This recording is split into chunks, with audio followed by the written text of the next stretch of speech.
Whether it's happening in Port Harcourt, South, Nigeria, or around the world, we've got you covered. On air, online, delivering balanced news and unbiased analysis. Today, 95.1 FM. This is Today, 95.1 FM, Port Harcourt. News.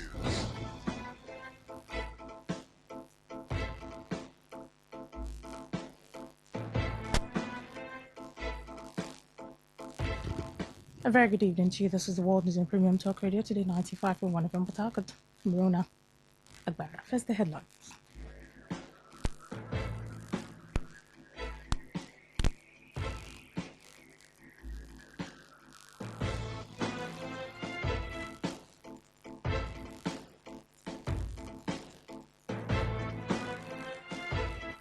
President Tinubu directs EFCC to lift freeze on Ocean government account. Commercial drivers block East-West Road in Port Harcourt over alleged killing by task force operatives. Traditional ruler orders commercial motorcyclists to vacate Alakaya community following council ban. On the foreign scene, Iran says Hamas shipping deal with Oman nears completion. Details shortly.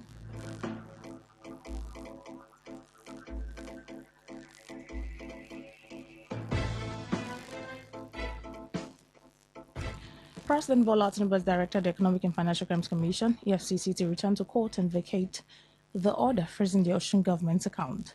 In a statement issued from the State House, the president said he was deeply embarrassed by the timing of the EFCC's action, coming just days before the August 15th Ocean State governorship election.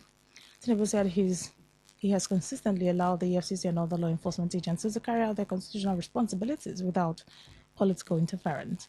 However, he noted that while he was yet to be fully briefed on the reasons behind the court order, the timing of the action could create the impression that the federal agency was interfering in the electoral process.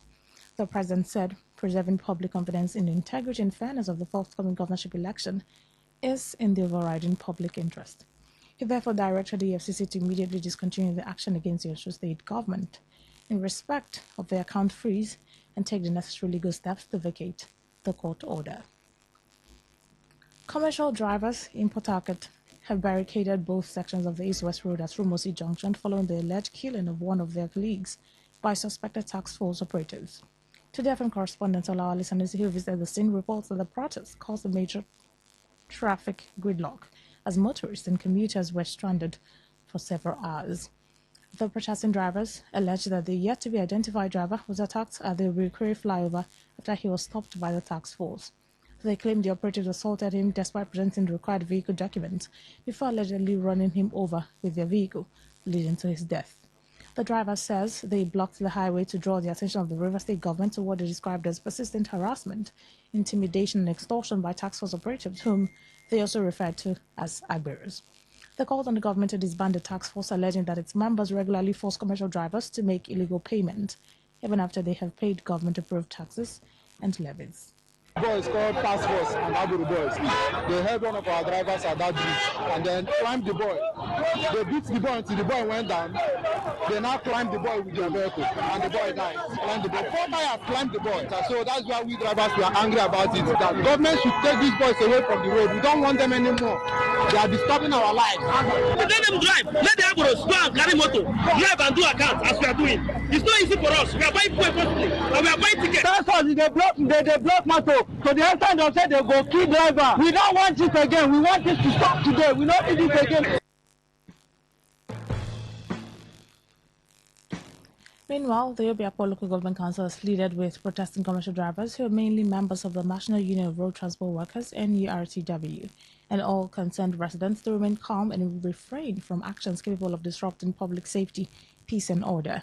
The chairman of the council gave Tuolo in reaction to the protest ravaging Obiakpo access of the East-West Road, said the council received the report of an unfortunate incident involving a commercial minibus driver, which occurred earlier today around the Rikuri flyover axis.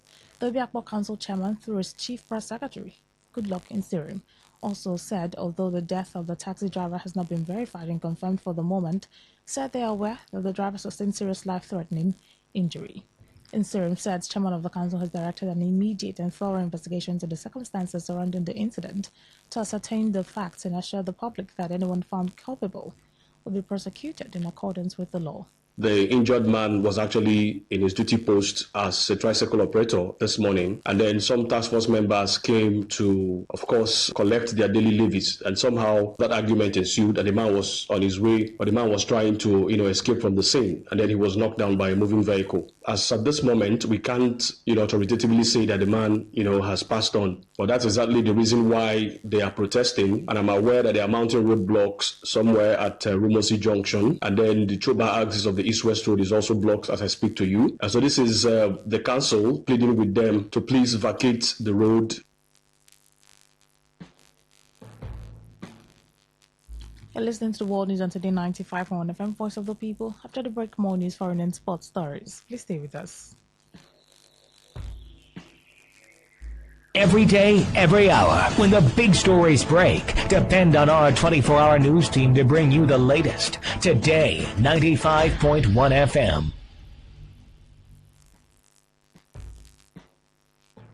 Thanks for staying with us now, the rest of our stories. The paramount ruler of Alakaya community in Obiakwa local government area of River State, Eze Vincent Onuigwe, has warned commercial motorcycle riders who continued to operate in the community despite the ban imposed by the Obiakwa local government council to leave immediately. Speaking to Today FM Priya Izogu, Eze Onuigwe questioned why some riders were still entering the community in defiance of the directive by the chairman of Obiakwa local government area, Gift Wolu. He called on security agencies to intensify efforts by arresting anyone violating the order. The traditional ruler maintained that the ban on commercial motorcycle operations must be fully respected, insisting that no form of kada business should be allowed anywhere within Alakaya community. So I'm in support of the local government chairman who said that there will be no bike in the Obiakwa local government. Any bike they hold is not in my position. I did not encourage any bike to continue running in Alakaya. They should give chance according to the order of the local government chairman. So anyone they hold, they should do any punishment they give him. I'm in support so that there will be no bike. Also speaking, the chairman of the Alakaya Community Development Committee, Dandison Benson, said the community would not hesitate to establish a task force to complement the efforts of the local government in enforcing the ban. Benson stressed that the proposed task force would ensure strict compliance with the directive, warning that anyone found operating commercial motorcycles in the community would face the law. Exactly. My take on it is that the CDC, we have had our meeting and we have resolved that there should be no bike. So what order the chairman of local government has given, we are here to support him. With the help of Council of Chiefs of Alakaya, with the help of opinion leaders of Alakaya, with also the help of Nyenwale Alakaya, we are condemning any bike that is running in Alakaya. We might even set up a task force that will catch any bike and submit to the local government. Also supporting Nyenwale Akpo in keeping this order in Akpok line.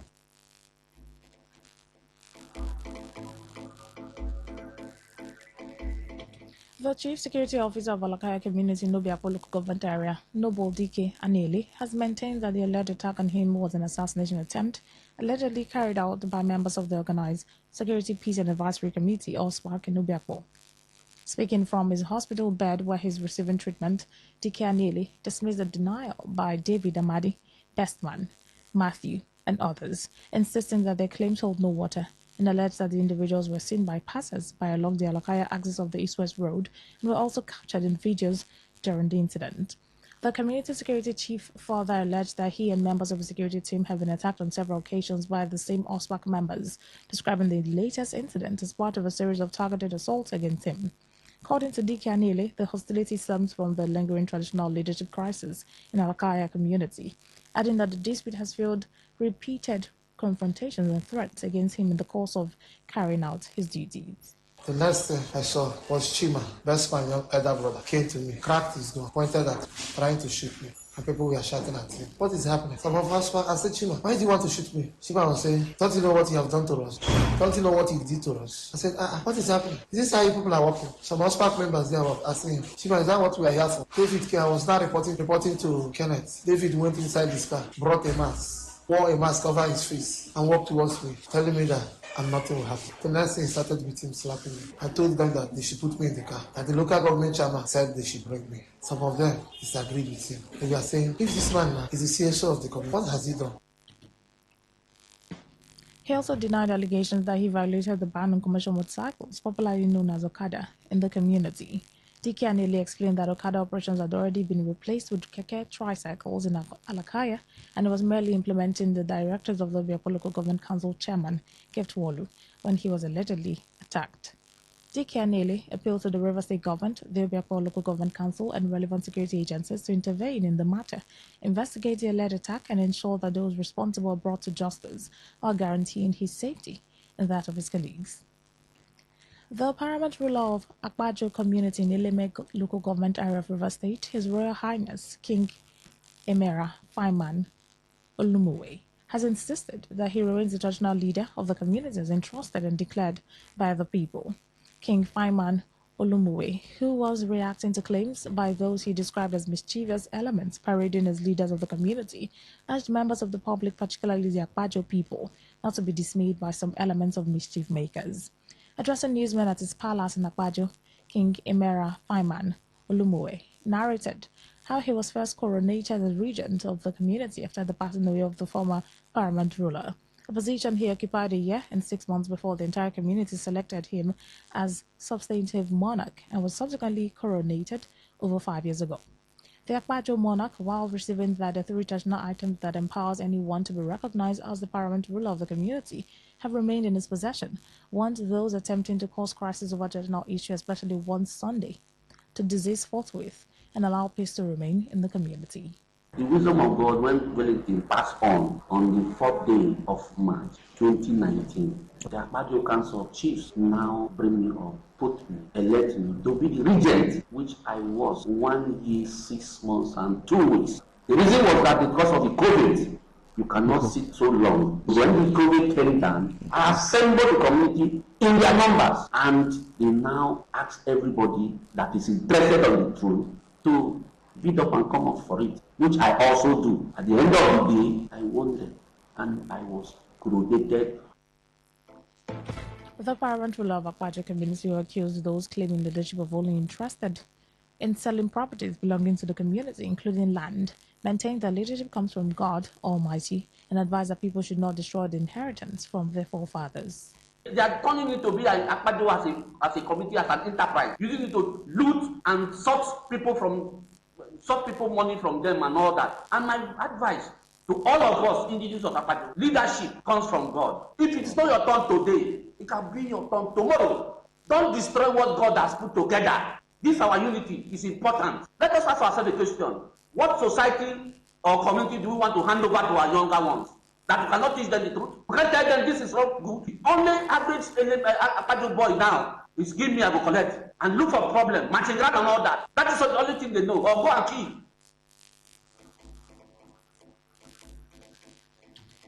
The Akbar Youth Assembly has congratulated the newly appointed Vice-Chancellor of the University of Port Harcourt, Professor Prince Real Chike, describing his emergence as a historic milestone for the institution and the Nkori ethnic nationality. President General of the Assembly, Wali Azubike, said the youth of Akbar Kingdom were delighted with the appointment and expressed confidence that Professor Chike would build on the achievements of the immediate past Vice-Chancellor, Professor Owunari Georgewell. Azubike also commended the Minister of the Federal Capital Territory, Nyesom Wike, whom he described as instrumental to Professor Chike's emergence, saying the minister has continued to demonstrate commitment to the development of the Nkori people. Professor Goswell Chike, his emergence as the Vice Chancellor has been that which you see as a historic in the history of Nigeria, River State, and particularly the Oromo people for over 51 years. And this correlation will not be complete without mentioning the name of our own brother, somebody who has been instrumental in the making of this emergence of the Vice Chancellor, the person of His Excellency, the FCT Minister, Chief Barrister Dr. Nyesom Wike. He has been that which I see as a pan-Ikore man, somebody who has the Ikore people at heart. He further urged the new Vice-Chancellor to ensure and enforce community relations with the host communities and carry out stakeholders along in his administration. Professor Prince, you're welcome to University of Port Harcourt, you're welcome to Akpo Kingdom, you're welcome to Ikwere Kingdom. And we believe that you will continue from where the 9th Vice Chancellor stopped. The 9th Vice Chancellor is somebody who is community friendly. So we enjoy that the 10th Vice Chancellor will also emulate the style of Unari, who has also done well. Fall back to the community, ensure that there's community relations. Let that time, let that synergy be there between the elites of the communities, the citizens, the youth, as well to our monarch and his royal highnesses of the community that cut across Akpo Kingdom. So we wish him a good stay in office.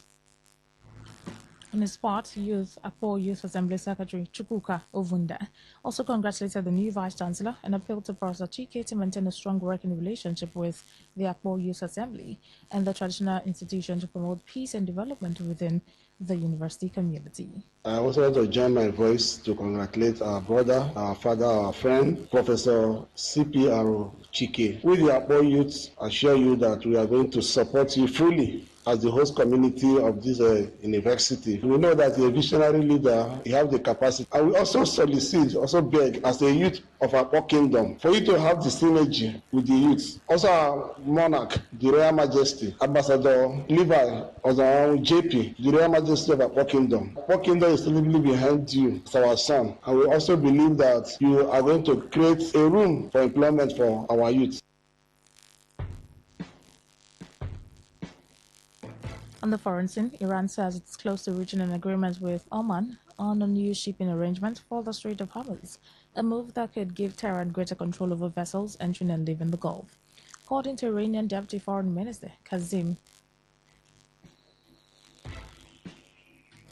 Garibabadi, discussions with Oman have reached what he described as fundamental understandings and are close to being finalized. He said the proposed arrangement would see commercial ships pass through Iranian territorial waters on both inbound and outbound journeys.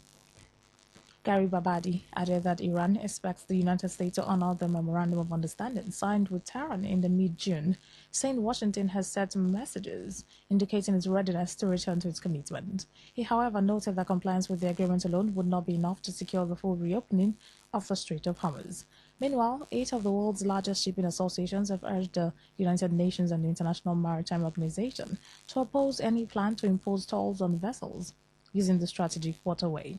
The groups warned that such a move would break with long-standing international practice and could set a precedent for other global shipping routes. And to end the news, here's a summary of the major stories. President Tinubu has directed the EFCC to lift the freeze on Osun State government account.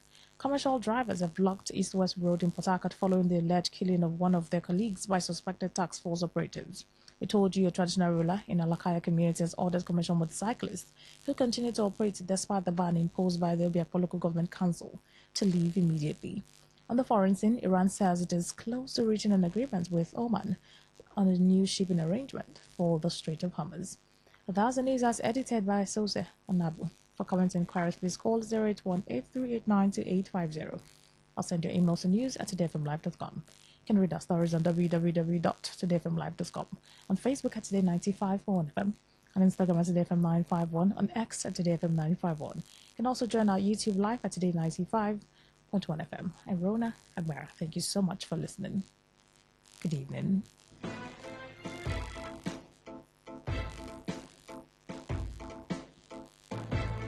Today's news, today's entertainment, today's sports, today's issues. Today on Today 95.1 FM, Port Harcourt.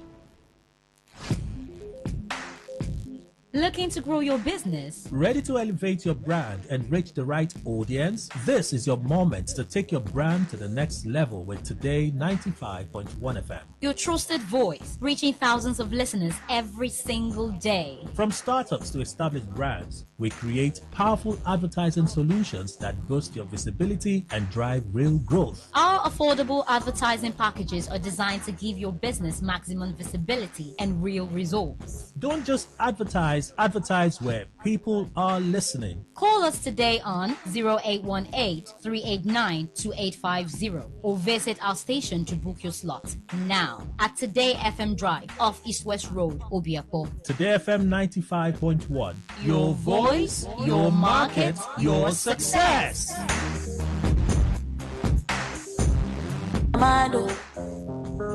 I want talk my mind, oh. For anyone will feel relate, oh. Read the macula, oh.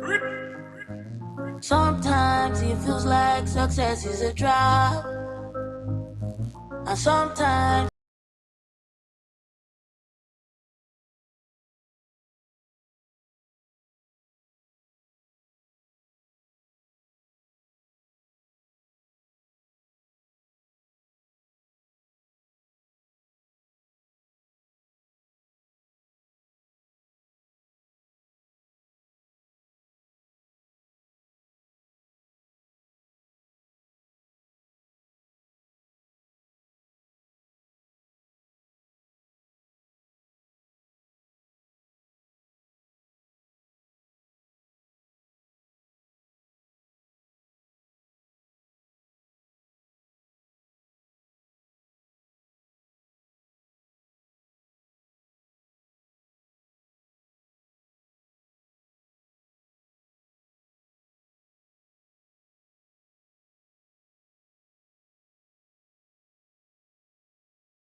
on one station. Only on Today 95.1 FM, the voice of the people, where the streets speak and we amplify. Stay informed, stay ahead. Tune in to Today 95.1 FM for the latest news and exciting sports updates. Your trusted source for everything you need to know. Today 95.1 FM, the voice of the people.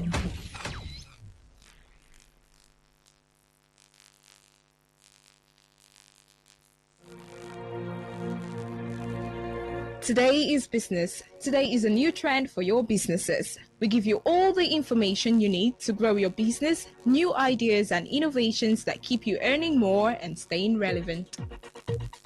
Every day, we engage in business, buying and selling, trading, and exchanging of services as individuals or as a country. Money goes round, it goes up and down.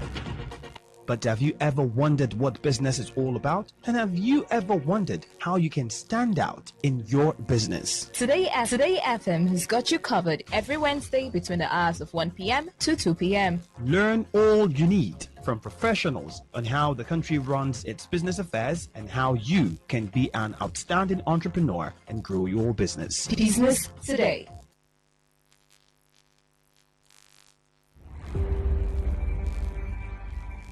Maybe home is somebody's smile when they look at you for the first time.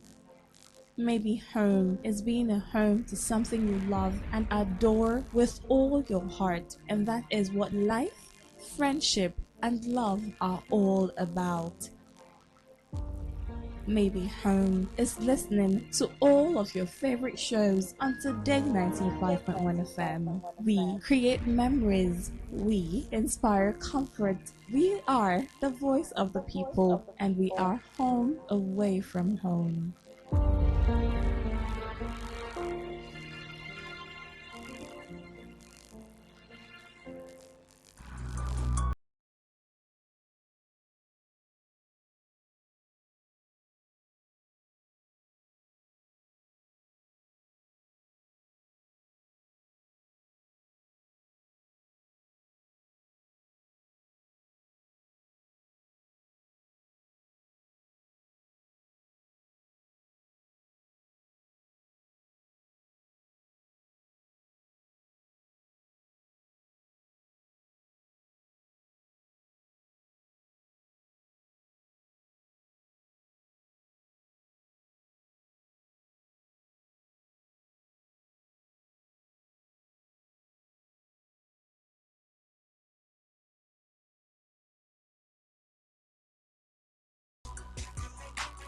All right, it's what's on your mind, and the song that led us on here is that one from Tenny that says, "I want to talk." Okay, I won't talk my mind. Actually, that's how that song went, and that's because a lot on my mind, and I'm sure a lot on your mind too. It's been a very the the road.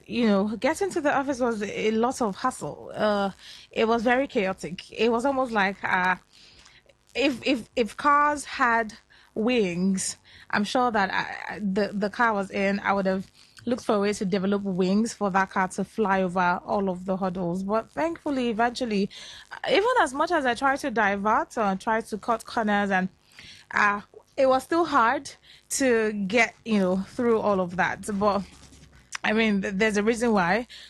It's usually not like that. So today is just one of those days where the road is not accessible because of certain circumstances that happened, and everyone has to, bear the. Everyone has to answer for it.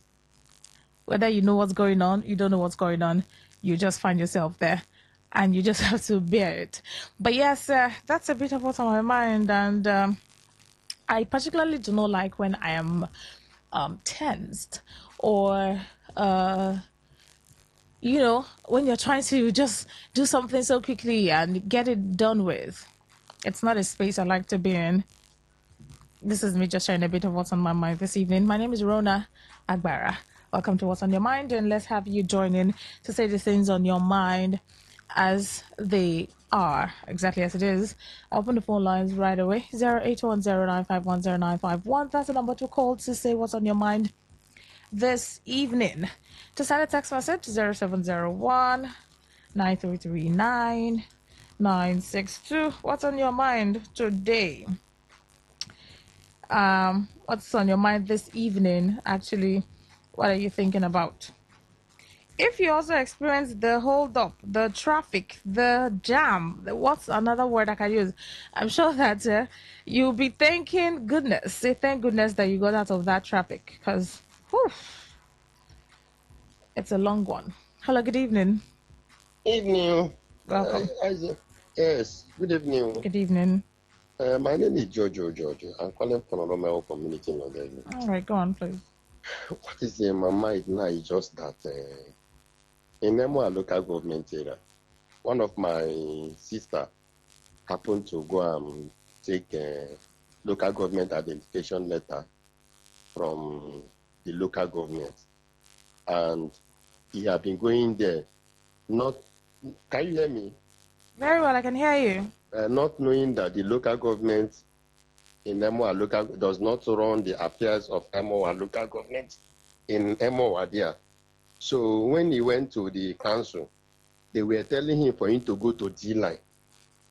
And it called me on phone that he doesn't have enough money for him to go to D-line, that he was thinking that going to Emoa local government area that is going to have local government identification letter. I said, I say, what is really happening to our local government chairman? That you are running an administration of MO and local government that are supposed to be in the council. Now you are not running it at your personal office in D-line. I think this is not what we need to go. This is not how the government is supposed to run.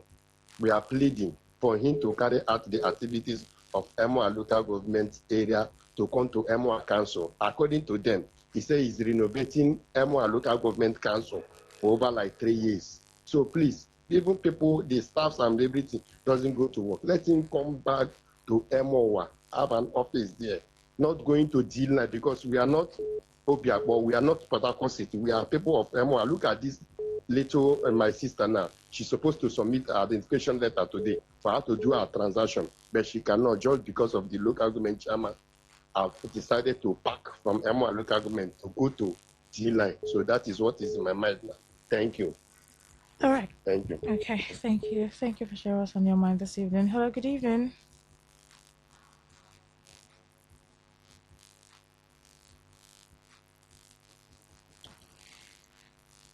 Hello, good evening. Hello. What's going on with the call lines? 0810-951-0951. That's the number to call to say what's on your mind this evening. 0701-933-9962. That's the number to send a text message to. Hello, good evening. What's on your mind? Good evening, Aruna Yes, Ambara. please. Good evening. Good evening. Welcome. Yes, my name is Serena Sampson. I'm calling from the city of Abaudwa in Emago Kugbokla. All right. What's on your mind? What is on my mind is that the activities of River State Youth in River State. Keep saying it that almost 70% of our youth are still we are doing that in this state. And all we know is all about politics. The only empowerment that I know that is functioning in River State that is being is security. You can hear me? Yes, I can hear you. God bless you. It's all this website security, and which is the next one? Politics. And that's why I've seen that it's as if it's only politics. And I try to check in my state. I'm not seeing anything like industry to engage our vibrant team. I do not see what happened at Obiakbo. Okay. Concerning the drivers. Yeah. Today, you see, even with the rain, people we are trekking everywhere, serious hold up. True. And it's not nice. This river state, I keep reminding people. That's why I keep begging the state governor, Temilaye Fubara. Our money should not be used for election or whatever election that is coming. Our money should be used to build industry that will engage River State youth. I am begging so that we won't go to the bus stop. Do you think I am happy every day seeing our youth standing in the bus stop? What are they doing in the bus stops? I beloved sister. And the way you are hearing it, as if one person has gone dead. The person that was driving, the bus driver. What is really going on in this state? Right. I'm not really happy, my beloved sister. Let me allow that person to say something. All right, thank you. I rest my case. My name is Serena Sampson. All right, thank you for sharing what's on your mind this evening. Hello, good evening. Hey? Good evening. Yeah, this is Akolichi calling from Port Harcourt. Okay. What is in my mind is this. You know, our uncles and our fathers are politicians. But the way they speak tells me that these are not really friendly good. You see one of them will come out and speak in a way that you will not even think of the future of you by telling them what to do or talk about science. Maybe talk about the future going to the moon or going to the sea. One of them is this sweaty, all this land, all of them is encouraging the youth to do better. They want to speak on politics, hide themselves on politics by doing evil. Some of them do evil by hiding politics. So I plead them to speak science. I plead them to encourage the youth to grow. Yeah. Thank you very much. All right. Thank you. Hello, good evening. Hello, good evening. Yes, please. Yeah, my name is OG and I'm calling you from Alo. All right, go on. Yeah, I think what's on my mind is we all are aware of the recent development as regards the Keke bus drivers, you know, protesting over the extortion by some, you know, tax force as it may be. Yes, I keenly, a little bit, monitored what has been happening from that Chuba, Alaka area up to this aspect of time. I'm still on the road. Okay. And there is something I got to understand. The Keke bus drivers, they were determined. When I mean determined, they made sure nobody was conveying, passengers from one point to the other, either from Rumokoro or from Chuba elsewhere. Yeah. And also at Ozoba. When I mean these guys are determined, blocked the road, made sure that people are suffering to the extent that even pregnant women, people coming out from the hospital, we are all, stocked up at Alakaya Junction. I want to ask them if they are listening to me, can this happen when you want to protect your vote? Because all we are talking about boils down to bad leadership. When election comes, can we dedicate ourselves to the extent that they are keeping citizens, stranded, children, fighting from Alakaya, going down to Rumosi to Rumokoro? What we are saying in essence is I want to ask them, now that it has to do with the public, the masses, because we cannot talk, they cannot talk. When it comes to elections, let us put this mind that at the end of the day, we might have good governance that will project people up. Thank you very much and God bless you. All right, bless you too. 08109510951.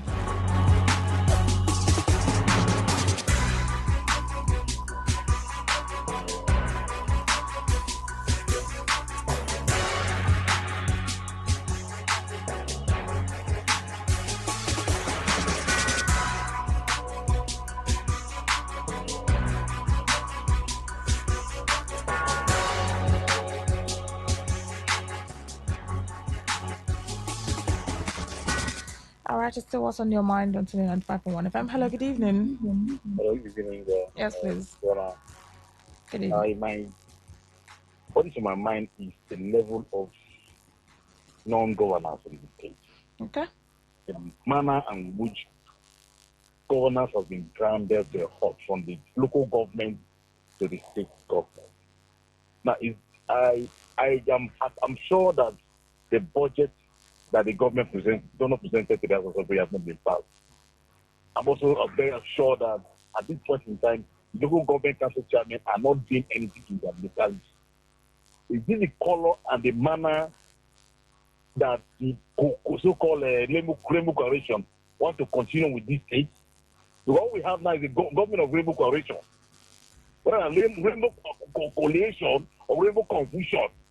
Because the state, there is nothing that is happening. Check the roads. Check governance. See how what was happening today. There's no response from any corner. Government is just left like that. People are just on the do whatever what they want to do. This state is in a mess. All we continue to hear is Rainbow Coalition, how to support Tinubu, when people are hungry. It's so sad. This is what the color of River State we would have wanted to hear. The next thing we hear is that we hear media chats from one corner. This one abusing this one, this one abusing this one. They're diverting people's attention and thinking and thought. It's so sad. This is the kind of River State that our father have defeat to us.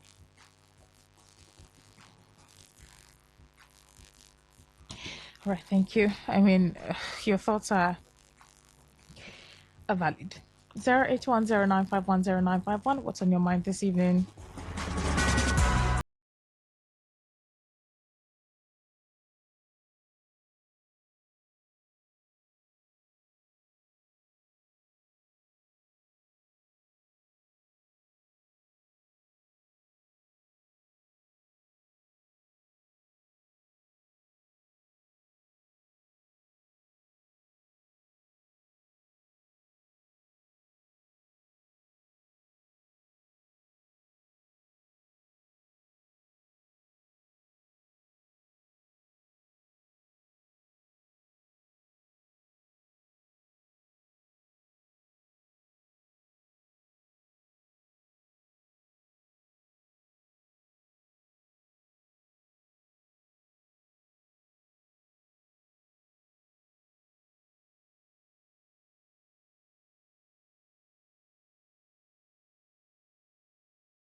Hello, good evening. Good evening, my dear sister. How are you doing this evening? I'm very well, thank you for asking. Thank you. I want to remain anonymous. Okay, go on. Yeah. What's on my mind? My dear sister, concerning what happened this afternoon, Okay. I want to say police, they are aiding these boys who are perpetrating this crime. I have it in a good authority. When all these boys did all, in fact, after committing this crime, they take some of this motor to even the sacked roads, as in sacked office. There is a park before the sacked office. That is where they usually park some of this motor. I want to say, I don't know if the local government are also part of this. You can't tell me that something will be going on in your place for so long, not especially that will be great flyover, my dear sister. A lot is going on there. And you can't tell me that someone will be in charge of a local government and police who's supposed to do their job are not doing it. Rather, they even aid these boys. Some self go as far as after some days, they come to where their unit or whatever they call it, collect their own and allow these boys to keep doing this thing to the people of Nigeria, River State. And it's so bad. I want to say that federal Nigeria, the River State government should wake up and stop all this nonsense. In fact, they should stop. Right. We don't have a government in River State, but if we, at all we have, River State government should stand up and say no to all these things. Thank you for having me, my dear sister. All right, thank you for sharing what's on your mind. Hello, good evening. Hello. Hello, good evening. Yes, please. Good evening. Good evening. Yeah, my name is Mr. Korea. All right. Yeah, I very unfortunate what happened in River State. We think that was very, very sad. But let us say the truth. We have been campaigning about the way of how good laws are operating within Obiakpor and Port Harcourt. These are one of the things I think I knew very well about it when Amici was in government. He tried to look at it and know everybody in Nigeria have the right to live in Rivers. And he abandoned some of it. Hello? I can hear you. So Go on. What I'm saying that the two local government, Port Harcourt and the Obiakpor local government chairman, if actually we have government that they are doing the right thing, the House of Assembly supposed to call these people and ask them what is really happening within their jurisdiction. That is what the democracy looks like. It is not when life lost we start to shout. And these are some of the responsibility of all the people, so-called the state assembly, that are supposed to invite these two local governments. So no, how can you allow out criminals, people that voted for you, at the end you do not give them work? What you give them is to go after people's vehicles. Why not give them employment? There is no employment for them, so you push them to other people to go and rob people. They're not putting their life long today. But there is a way forward for we to know. And the River State Assembly, they are not working. They are not doing anything. Thank you very much, please. All right, thank you. Thank you. It's still What's on Your Mind on Today95.1 FM. 3 more minutes, we'll wrap it up on here on What's on Your Mind segment. Call in to say what's on your mind exactly.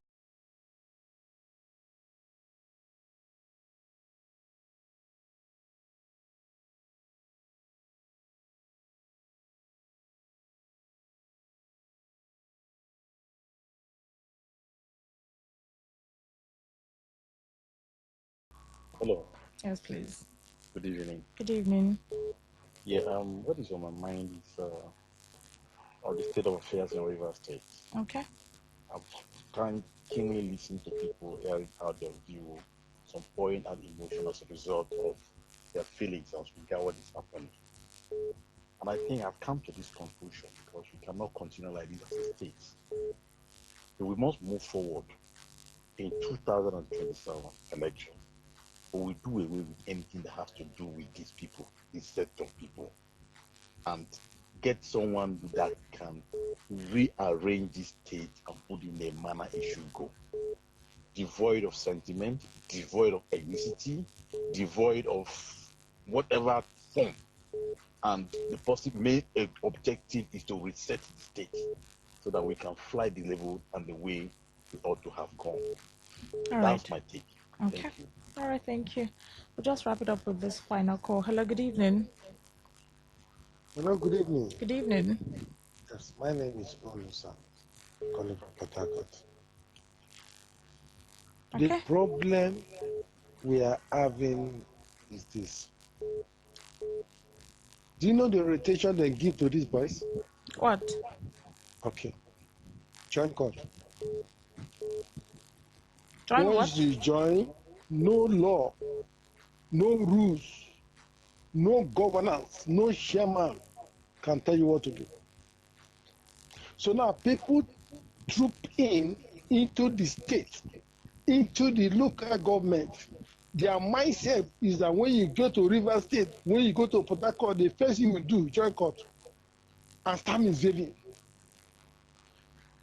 Almost all the drivers, you call from Rumola to Garrison, from Aba Road to Iwofe, to all of them, the orientation they have is that join court.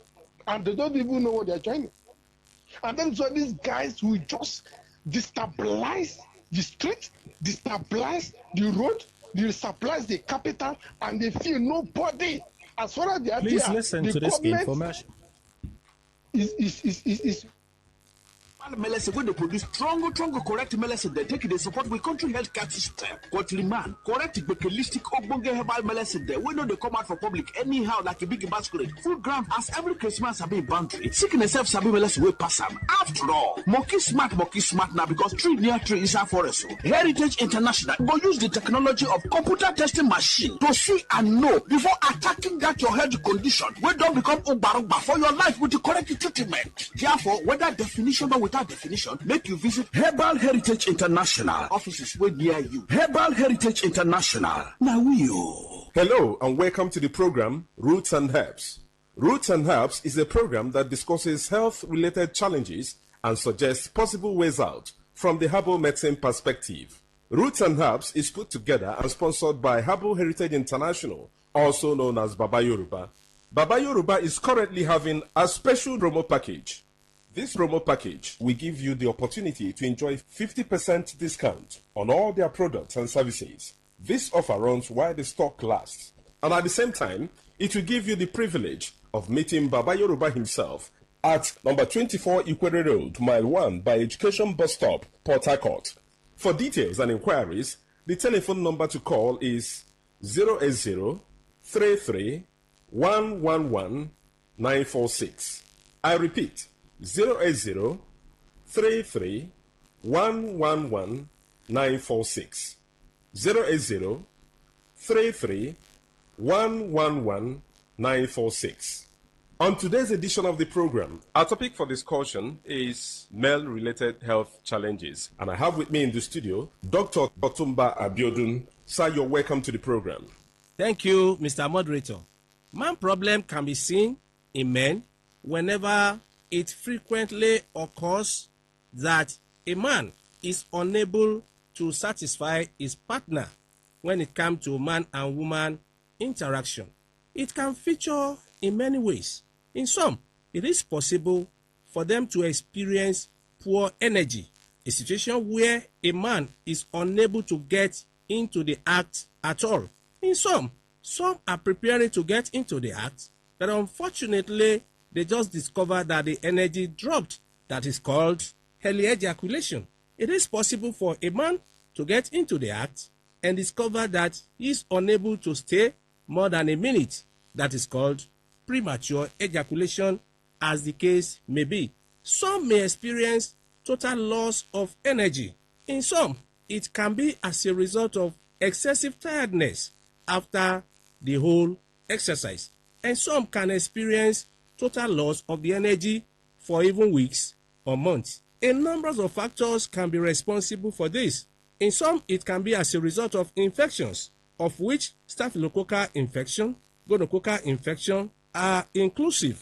There are other infections that are capable of destroying the nerves or the blood volume, making a man to become totally weak. It is not only infections that do destroy the energy in men that have to do with satisfying their partner. When one has used some drugs for a very long period of time, it is possible for one to experience this. In some, it can be as a result of drug abuse. Drug abuse can feature in many ways. Some do abuse alcohol. Some do abuse energizers. People that are faced with sugar problem, that is, diabetes mellitus, if it is not controlled properly, it can weaken the nerves, and under that condition, a man may not be able to stand like a real man again. It is possible for a man suffering from PI to also be very weak in this aspect. And under this condition, there will be serious waist pains. Not only waist pains, there can be stooling of blood. In some, you discover that there can be serious constipation, a situation where a man will wake up and is unable to free his fecal waste. He has to take some regimens for him to be free from such as well. It is possible when there are hormonal changes in a man for a man to be very weak in these aspects. Stress also has a role to play. We should not forget that under depression, the energy a man needs to get into this act can disappear completely. Whichever the case may be, we have to understand this line of action in a man, that before a man is able to stand like a real man, the arousal center in the brain must be stimulated. And it is after this stimulation that energy or signal is sent to the male organ through nerves. And after getting it through nerves, we need volume of blood for engorgement of tissues in the male organ for a man to stand like a real man. And anything that is capable of destroying the blood cells, the blood volume, can also make a man to be totally weak in performing his duty in the second room. And that is why we say, whenever we are faced with any challenge, it is very important for one to visit a healthcare giver who will be able to evaluate one and determine the root cause of the challenge. And after this, to know the right regimen to put together for one to be totally free from the challenge. And that is why evaluation from healthcare givers is very important to pinpoint the root cause of the challenge. And once the root cause of the challenge is determined, you will discover that solution to such challenge is around the corner. Prostatic gland enlargement also have a role to play in a situation where a man is not able to stand like a real man. When the prostate starts growing after 55 years of age, in some people, you will discover that there can be frequency. A situation where when a man sleeps at night, before daybreak, he has voided urine for more than 5, 6, or even 10 times. The volume is not always a very large one, like in diabetes mellitus. But after that stage, you discover that the stream of flow of urine will not have the normal force it used to have, or it may start splitting to two. It is when nothing is done for all these challenges that such will now result to total blockage of flow of the urine. And that is why we say a stitch at time saves 9. Having all these challenges is not the end of the road. For more enlightenment and advice, the number you can call is 080-33-111-946. I repeat, 080-33-111-946. I repeat, 080-33-111-946. Thank you. All right. You've been listening to the program Roots and Herbs. Roots and Herbs is a program that discusses health-related challenges and suggests possible ways out from the herbal medicine perspective. Roots and Herbs is put together and sponsored by Herbal Heritage International, also known as Baba Yoruba. Baba Yoruba is currently having a special promo package. This promo package will give you the opportunity to enjoy 50% discount on all their products and services. This offer runs while the stock lasts, and at the same time, it will give you the privilege of meeting Baba Yoruba himself at number 24 Ikwere Road, Mile 1 by Education Bus Stop, Port Harcourt. For details and inquiries, the telephone number to call is 080 33 111 946. I repeat, 080 33 111 946. 080 33 111 946. Let's take our sponsor's message. Don't go away. We shall be right back. Herbal Heritage International, the Gokoroko for herbal medicine where they produce strong, correct medicine. They take it, they support with country healthcare system. Man, correct bekelistic ogbonge herbal medicine. They we know they come out for public anyhow like a big basket. Full ground as every Christmas have been boundary. Sickness self sabi medicine will pass them. After all, monkey smart now because tree near tree is a forest. Heritage International will use the technology of computer testing machine to see and know before attacking that your health condition. We don't become Obarogba for your life with the correct treatment. Therefore, whether definition or without definition, make you visit Herbal Heritage International. Offices way near you. Herbal Heritage International. Now You're welcome back to Roots and Herbs. Roots and Herbs is a program that discusses health-related challenges and suggests possible ways out from the herbal medicine perspective. Baba Yoruba is currently having a special promo package. This promo package will give you the opportunity to enjoy 50% discount on all their products and services. This offer runs while the stock lasts, and at the same time, it will give you the privilege of meeting Baba Yoruba himself at number 24 Ikwere Road, Mile 1 by Education Bus Stop, Port Harcourt. For details and inquiries, the telephone number to call is 080 33 111 946. I repeat, 080 33 111 946. 080 33 111 946. Until we come your way again, remain blessed. And that was a paid infomercial.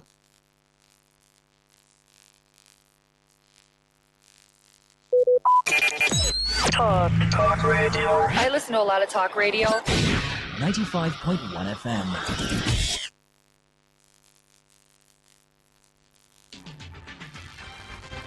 Today's news in 60. As employers increasingly demand workplace skills beyond academic qualifications, Caleb University has brought students and industry leaders together to bridge the gap between classroom learning and the realities of the job market.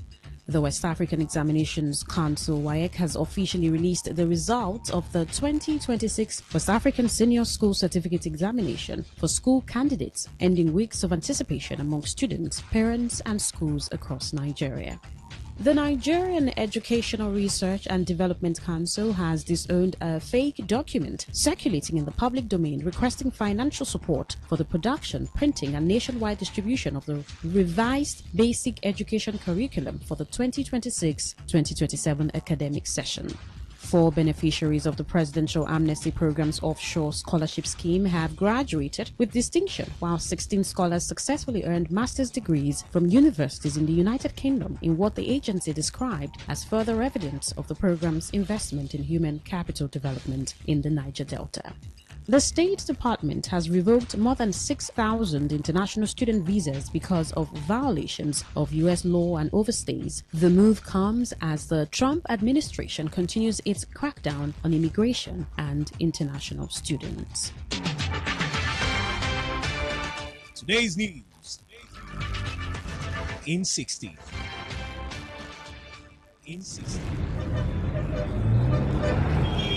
Live from the Garden City of Port Harcourt, Nigeria. This is Today 95.1 FM.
Radio on the go.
maybe a bit of a challenge, but the phone lines are open and they are active as far as I see, as far as I know. Yeah.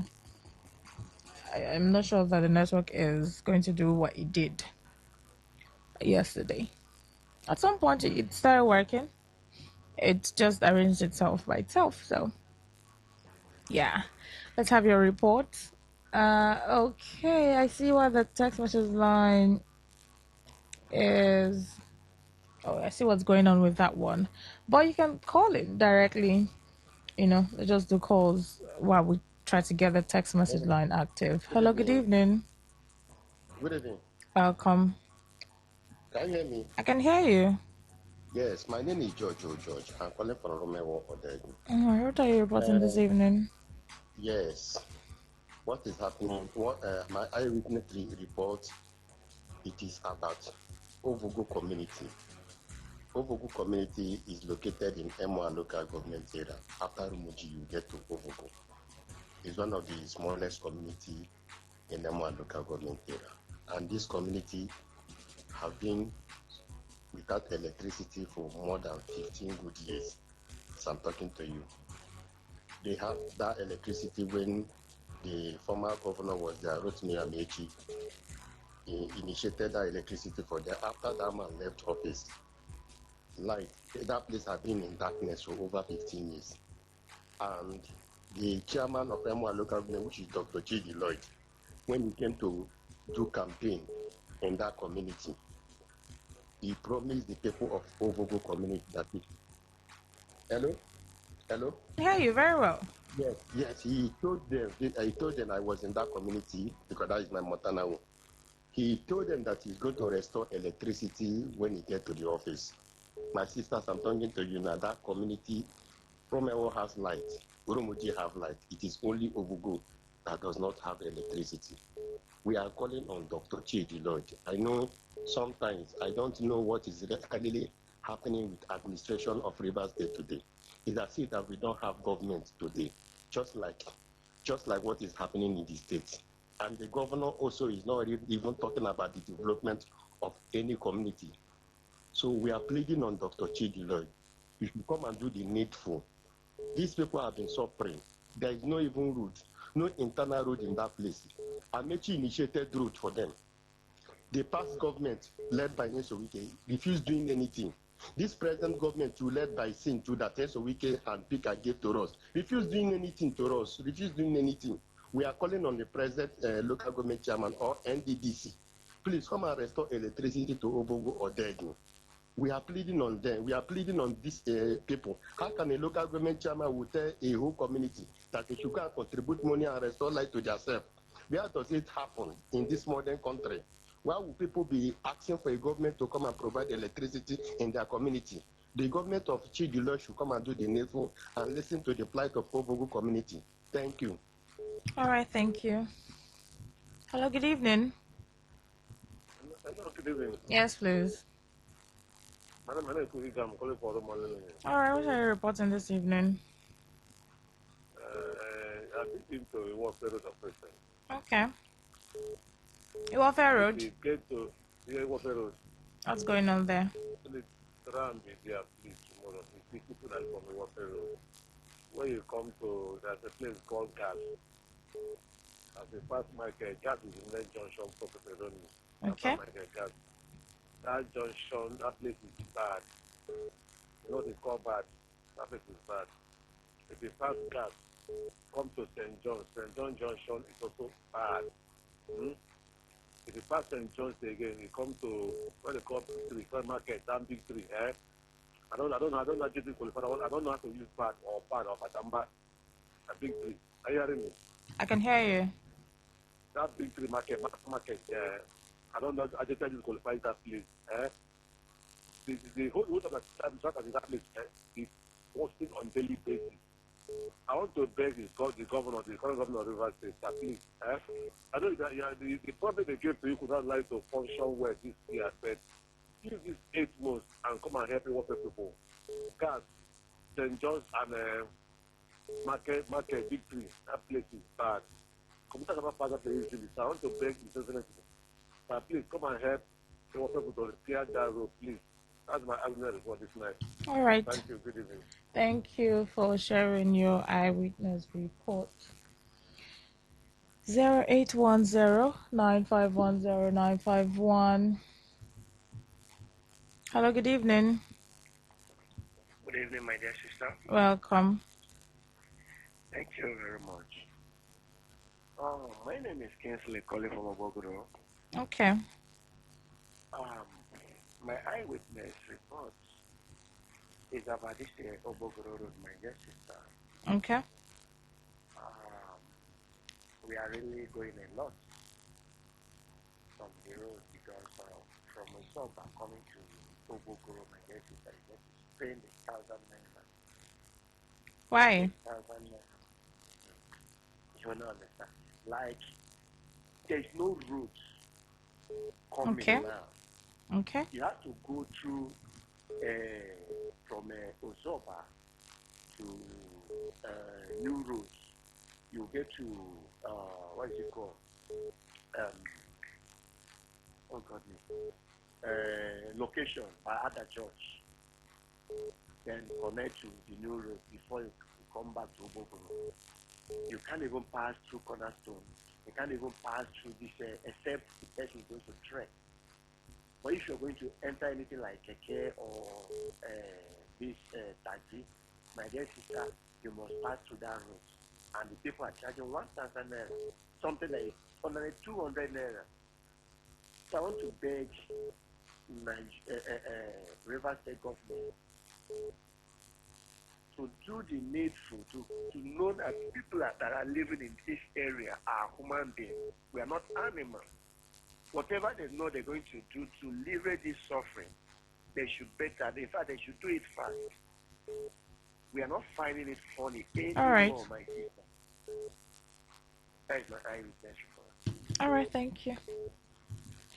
Okay. Hello, good evening. Hello, Rona. Welcome. Good evening. I'm calling from MT. Okay. Rona, honestly, the government and its cabinet need to wake up. This thing we are passing in River State is nothing to write home about. Imagine this thing that just happened. Most of the keke bus, they bust their tire, they damage their tire, and most of them blocked the road. Now I can't even go home. I'm inside hold up. Now Yeah. Finish. I don't know whether to go front or to go back. And is the traffic still very much? I said I can't. I said you can call anybody. Because I passed through that, I think, an hour ago. You, NTA now. Yes, NTA, I know that it was NTA really that location, bad. From location down to Uzoba. Hold up. I know that Obikore is blocked, back. So the alternative route that people are taking is that Uzoba. Even that Uzoba Rumos is blocked. I have to turn back to go to. Back to Rumola. Now from location flyover to Umpoba Market block. This thing, if we can't continue to live as if there's no law, honestly, somebody needs to wake up and correct this menace. Because imagine, because of one people will just come out and do anything as if there's no law, there's no leader. No, it's bad now. It's bad. It's bad. The government have to wake up and take decision. The local government chairman have to wake up and take decision. This thing is enough. Imagine before you are going from now, it will be around 10. Simply because of somebody. This thing just have to stop. Please, I'm begging. Thank you. These are my eyewitness. Okay, thank you for sharing. Everyone's just complaining. Today has been a very hectic day for the most of us. Hello, good evening. Hello, good evening. Yes, please. Rona, how are you? I'm fine, no, thank you. How? Thank God. Rona, you know, sometimes people say silence is acceptance, silence is yes. I believe that silence is yes. Because I'm not shouting this thing for a long time before this thing came on board now, today. Before this thing came to to reality today. People have been shouting on the radio everywhere. Yeah. The whole task from Aba is in Port Harcourt, intimidating the Port Harcourt people through the help of the so-called CDCs in each community, collecting money from junctions, dominating all the junctions. If you do not belong to social group, don't come close to the junction, collecting money and keeping quiet. The little cub will soon become a wild lion. That cub you see today, keeping quiet. Napoleon Bonaparte said, if you keep an eye on that little cub, even if you don't care about the cub, keep an eye on that cub because that cub is a lion. So, if we can, or anybody can wake the sleeping governor, please. Anybody, I beg anybody that has access to the sleeping governor, please, they should wake him. I beg Rivers people. Let's go to the government house to wake him. He's still sleeping. The reality has dawned on him. Let him wake up. Even these few months is something. He can do something. He can change something. Not at the end of the month, his hands are not tied to go to Abuja and collect allocation. His hands are only tied to collect, to take decisions about Rivers people. Rivers State is like a community, it's like a state governed by unruly men. I tell you, Rona, go to the road and see what is happening. Flood has taken part of the whole state, if not all the states. Flood everywhere, every community. No gutter, no road, no light, no water, no drainage, no nothing. River State is we are just swimming on farm, nowhere you can go, and you without even have government in this state. I tell you. Thank you, Rona. Thank you. Thank you for sharing your eyewitness report. Hello, good evening. Roland, good evening. Yes, welcome. What are you reporting this evening? My name is Onu Samuel calling from Port Harcourt. I think it is time for we to bring another alternative, come up with another alternative. Because the level at which the capital city is going, I don't think it can be orderly kept again. You know, when Lagos was the capital of Nigeria, and when the place was jam-packed with a lot of things and a lot of atrocities, you have to move the capital to a more quiet and serene environment.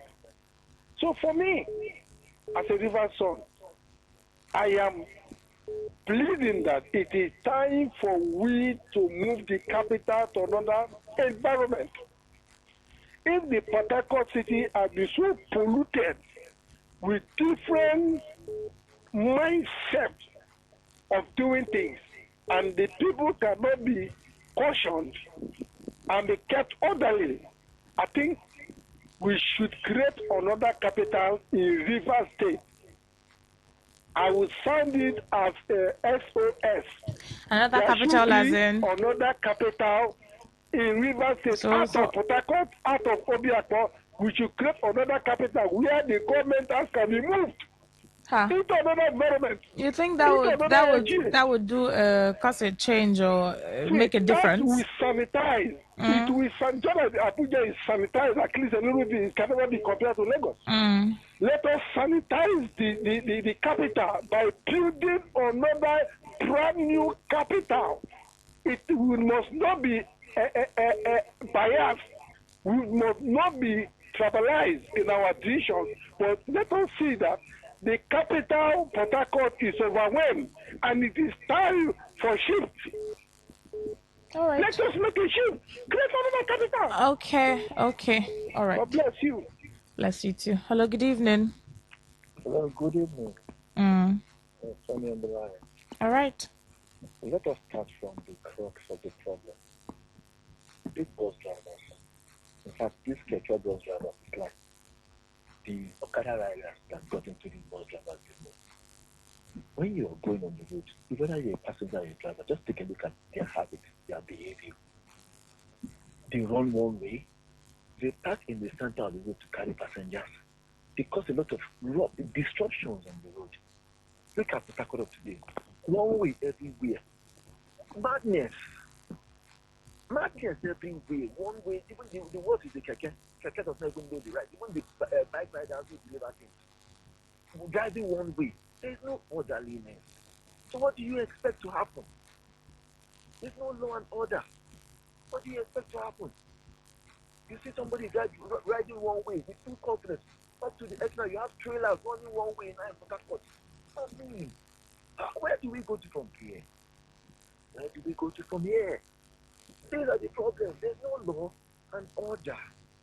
It's not about being whether the Port Harcourt should be moved or whatever. The point is, let us face the matter. Let us video down on the cause of the problem. You have very, very nonchalant drivers who don't care, doing things the way they want on the road because they don't have anybody to arrest or challenge them. The police are not doing their duty. That's the problem. Okay, look at where we are on other George Road there. The junction, the Ajit junction blocked. Because why is it blocked?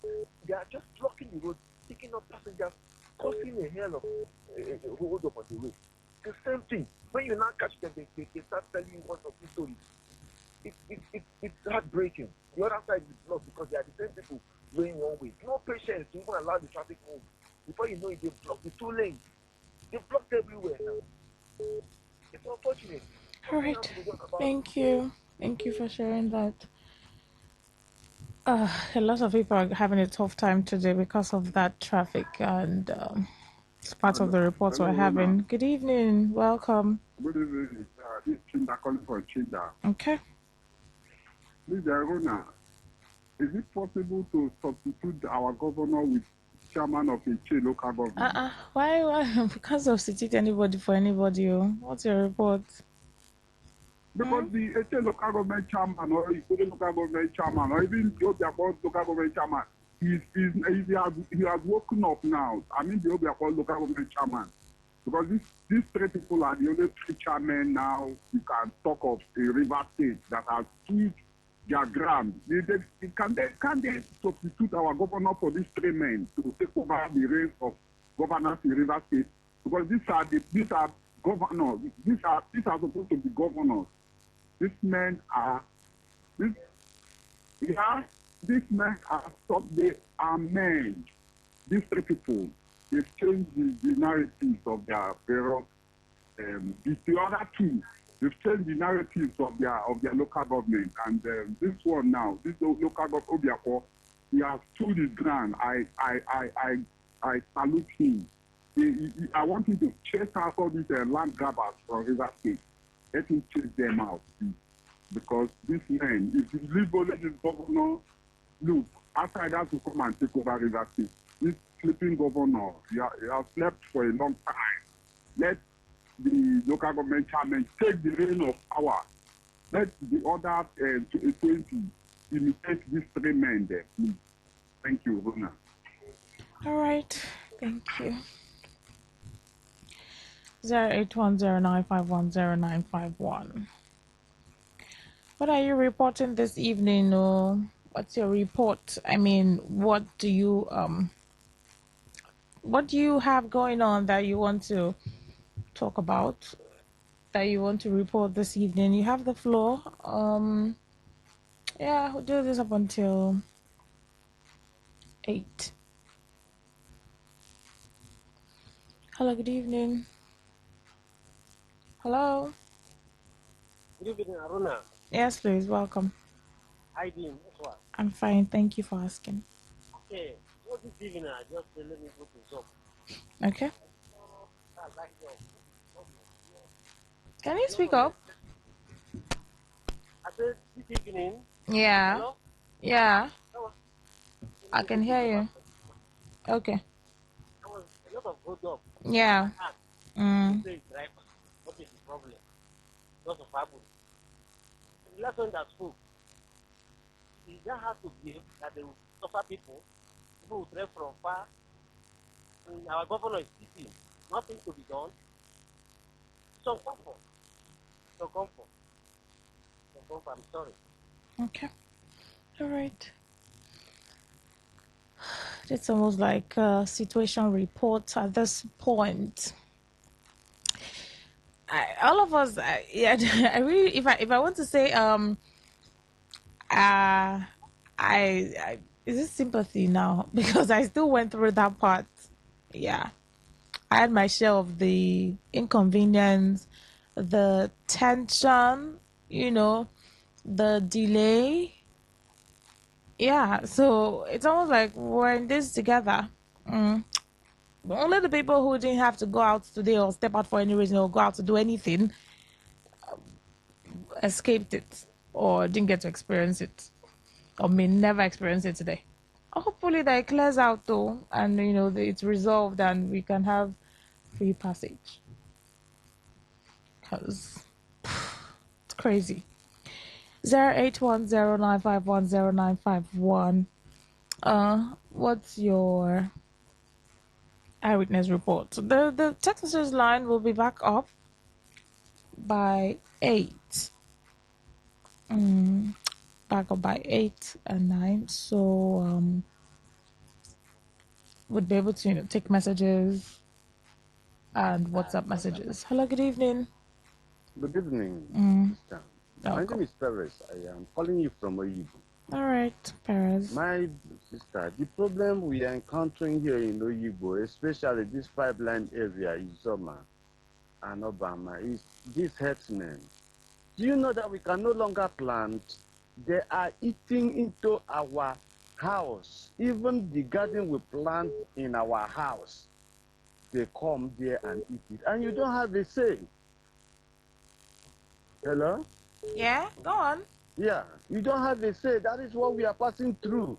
You see a bookie with Nama coming to your house to come and eat what you plant around your compound. You cannot say anything. So you just move around recklessly. That is all over. This one now, they are not even afraid. Close to Aru quarters here and the whole of that area, we can no longer plant. They have pursued all the farmers inside bush. People are now farming in their houses. They still came to the house now with their horses, with their, cattle, to eat everything we planted. So that is my problem. And there are no one can talk to them, like maybe the old man in the community or maybe the leader in the community or something. There is a close community that talk to them. They call them Panya. They have pursued those people. They have pursued those people. They even went as far as deroofing those people's houses. And those people are no longer living where they were supposed to live. So hearing all those news now, here, we are just looking there with our eyes. We can no longer plant. Something eventually needs to be done, huh? Is it until they harm somebody? Or is it until they hurt someone in the bid to feed their cattle? Huh? My sister, I maybe even you come together attempt. and maybe they'll have like a meeting. Yeah, a meeting has to be had so that people can do something about it. And then the community should have the head, traditional rulers or leaders that can, put a stop to it or something.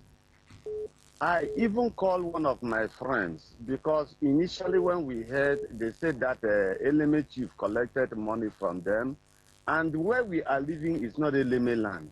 Okay, we have left Eleme land to Obigbo. I mean right inside Obigbo. And they are still coming in. So what do we do? I don't even know what to say.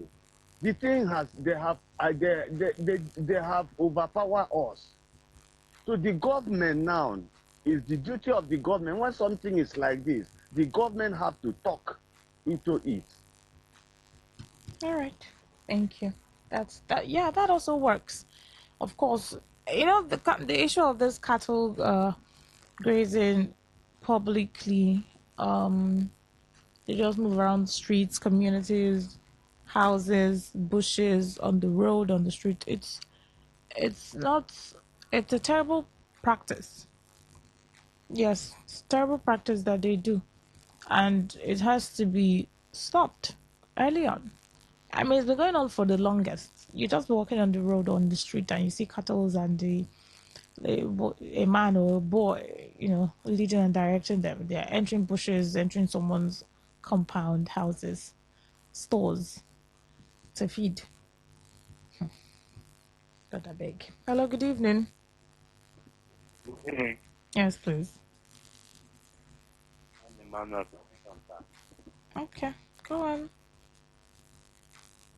My eyewitness report that has light alongside in my area, my side. We don't have light though. And when we normally have this light like this, we have water. So, are you hearing me? Yes, please.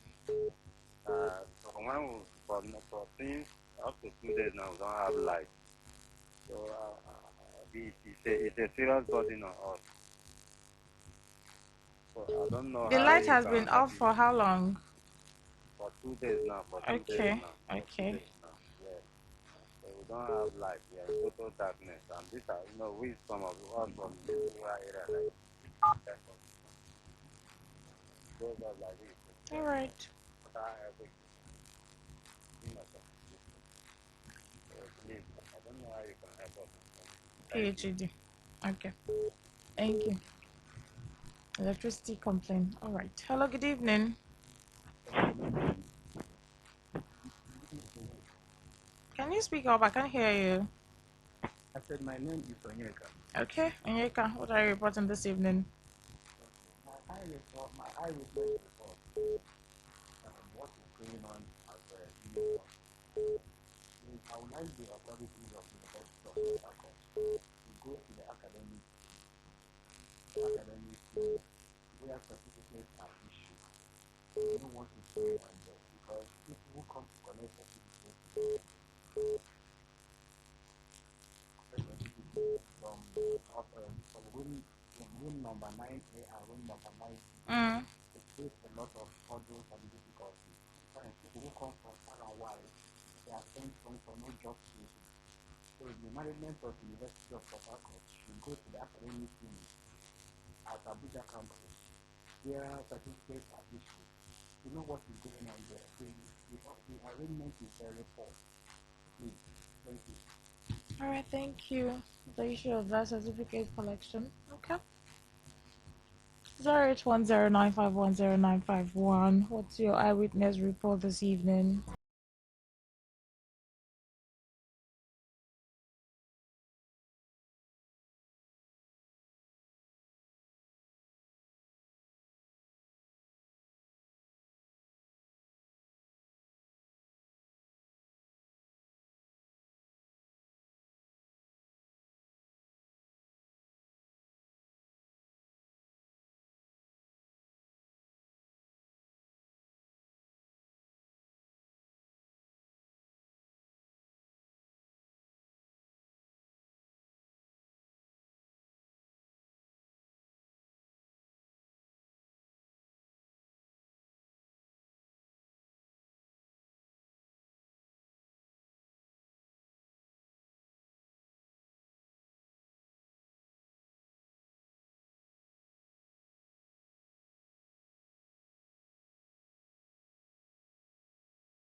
Hello, good evening.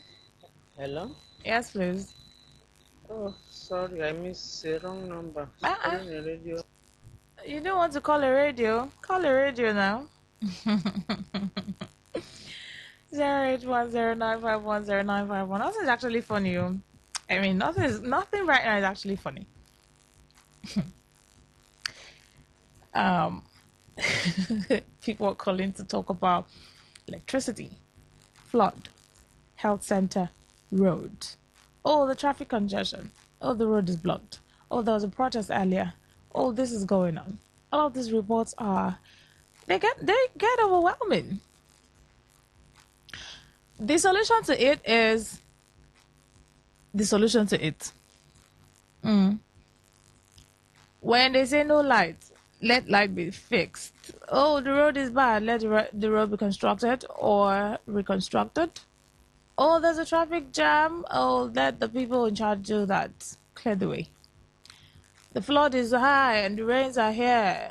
Let the waters be channeled to the right source. Schools are not functioning well. The buildings are not conducive enough. The government works on it. Would have a little break as it concerns these basic things that we want that we don't have, or we have but it's not working as it should. All right, that call dropped. Please dial again.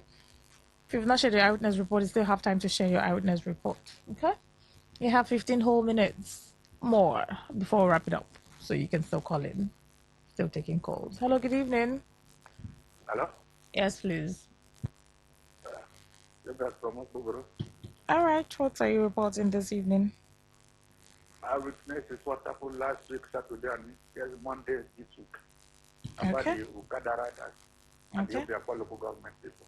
Okay. What happened? Yeah, the Obiakwa fire station, it came and it's up in our ear that on the 1st of August, that all Okada riders will leave Obiakwa. They will stop work. They will not this, they will not that. And we ask questions. You sure this thing will work? He say, yes, it's not going back. My sister, could you imagine on Saturday, October there, the Okada riders blocked the East-West Road because the local government chairman and other people tell them to leave the road. Go other local government to the boundary and cooperate. These people refused. And they went to East-West Road on Toba Bridge and blocked. You see, go slow from Toba Bridge to Elakaya, past Elakaya. That was on Saturday. On Monday, the same thing, the OSPAC, they enforced themselves from the council and came back again. As they came back, with full force, they hold some of the bike, go away with some of the bike. After they left, these Okada riders, both indigenous and non-indigenous, gathered themselves again on top of the Choba Bridge and blocked the whole road, my sister. So I want to find out where the local government chairman that rake on the radio that there's no way going back. They will stop Okada. Because this Okada problem, I've been calling for this radio. We imagine that Okada is leaving Mova, Choba, to, how they call it, St. John's, Ogbogoro, Rumokoro. Why this thing has been banned by Ameki government, I think if I'm not mistaken, 2007, 207 or 208. Ameki banned Okada with ask assembly members. There will be no Okada for Obiakwa and Falga. But today, what is happening? Due to capacity people who we have as a local government chairman and the leader. So what my argument is, what is the local government chairman is doing now? Go to Choba now, and like I do there, they come back again. And because they passed the local government for a force, they said they cannot do anything, they cannot ban them. So I'm saying I'm just now urging the local government chairman to follow these people up with action. Because many of them, they are not thinking, they are not river people. You can't that every day accident for uniform, every day accident for uniform. All right. And that's my witness. Okay. Thank you.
0810-9510-951.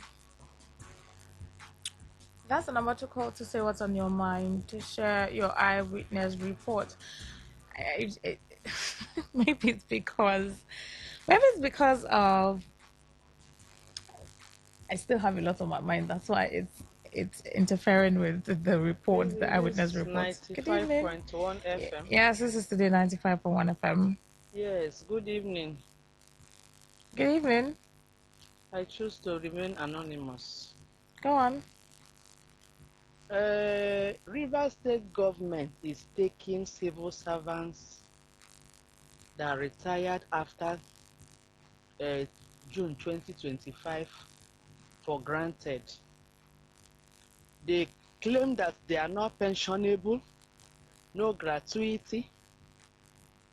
The monies deducted from them for whatever pension, contributory pension scheme, the people cannot access. For a full year now, no income from River State government. After giving River State government youthful strength of 35 years, at the point of employment, it was given as pensionable job. And then when a bus, the emergency rule man, came on board, he implemented whatever I don't know, and the people are just suffering. All right. Okay. That's your eyewitness report, right? Yes. Okay. Thank you for sharing that. All attempts to access the government to complain, no way. Well, I mean, this is a platform where you can report and bring complaints. Well, I wouldn't want to call them complaints, but matters that concerns the people and concerns happening How further here. can this awareness be created on this platform, please? How further what? Can this matter the awareness be brought to the public domain via your station? Well, apart from calling on air to talk about it. Yes. Well, at this point, it is the most viable option to bring these concerns on here on radio, because they hear, they listen, and you'll be surprised at how much these concerns and complaints that callers call in, how far it goes. But that's the most viable option at this point. Okay, thank you. All right, thank you. 0810-9510-951. That's the number to call to share your eyewitness reports. That call that came in dropped. It didn't even ring. It didn't even connect. So maybe you have to dial again to be able to share your eyewitness report. Hello, good evening. Hello. Your voice is very low. Can you hear me? I can't hear you. I can't hear a thing. Said I can hear you clearly. Okay, so it's better now. Go on. Okay. Please, I would. Oh, your call dropped, so I didn't touch it. Try to dial again. 0810-9510951. A few more minutes to wrap it up here. Okay. Sure, by 8 and by 9, the phone line would be the one for text messages, the one for WhatsApp message, and the one for voice note will be available. So we'll have alternatives. If you can get through on the calls, you'd send messages. But by 8, 9, we'll be able to assess that. Okay?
loud, fill your drive. Ignite the vibe. Stay locked. Today 95.1 FM. Radio on the go.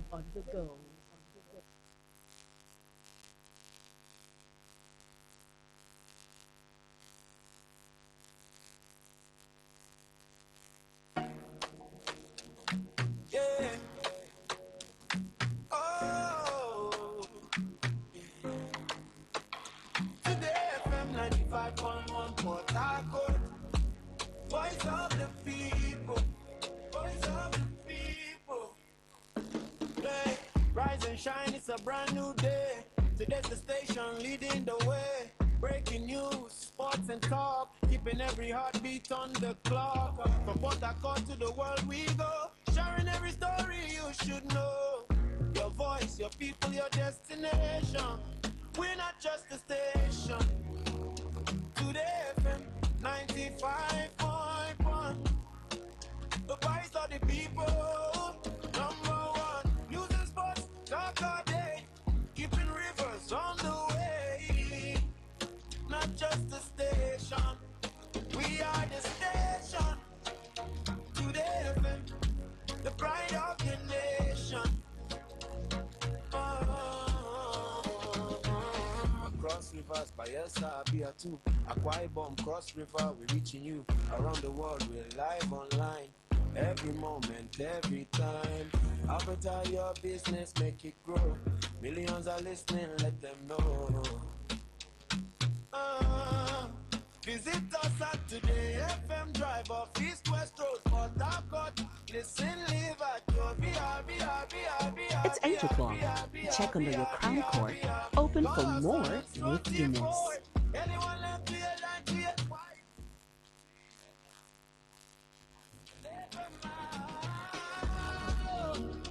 Today FM 95.1. The voice that keeps this city strong. News, sports, talk every day. Lighting up your every way.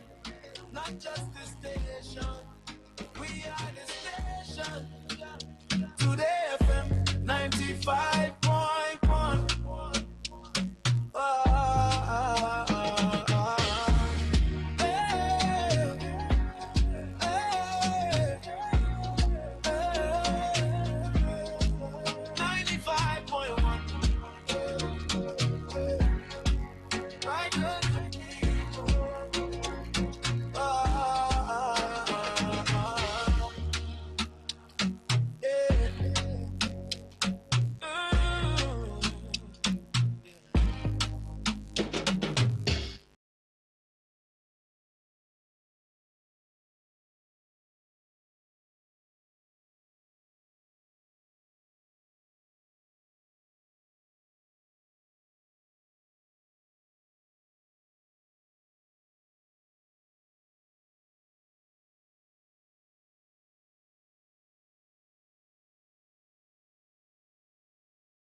1FM, voice of the people. And we're back.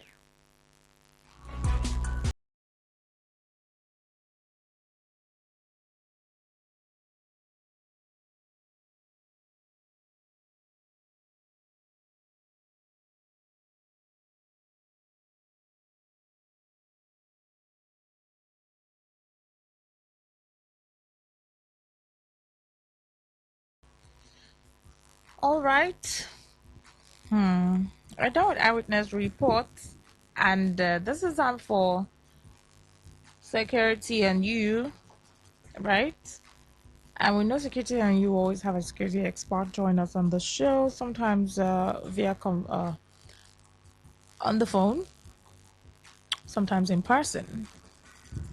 What's important is that we always have a security expert join on the show for security and you. But tonight, for some reason, the security expert will not be, or he is unavailable this evening. So we'd have the conversation more with you, or the show would kick off with you. We'll take it as you bring security report or the security situation,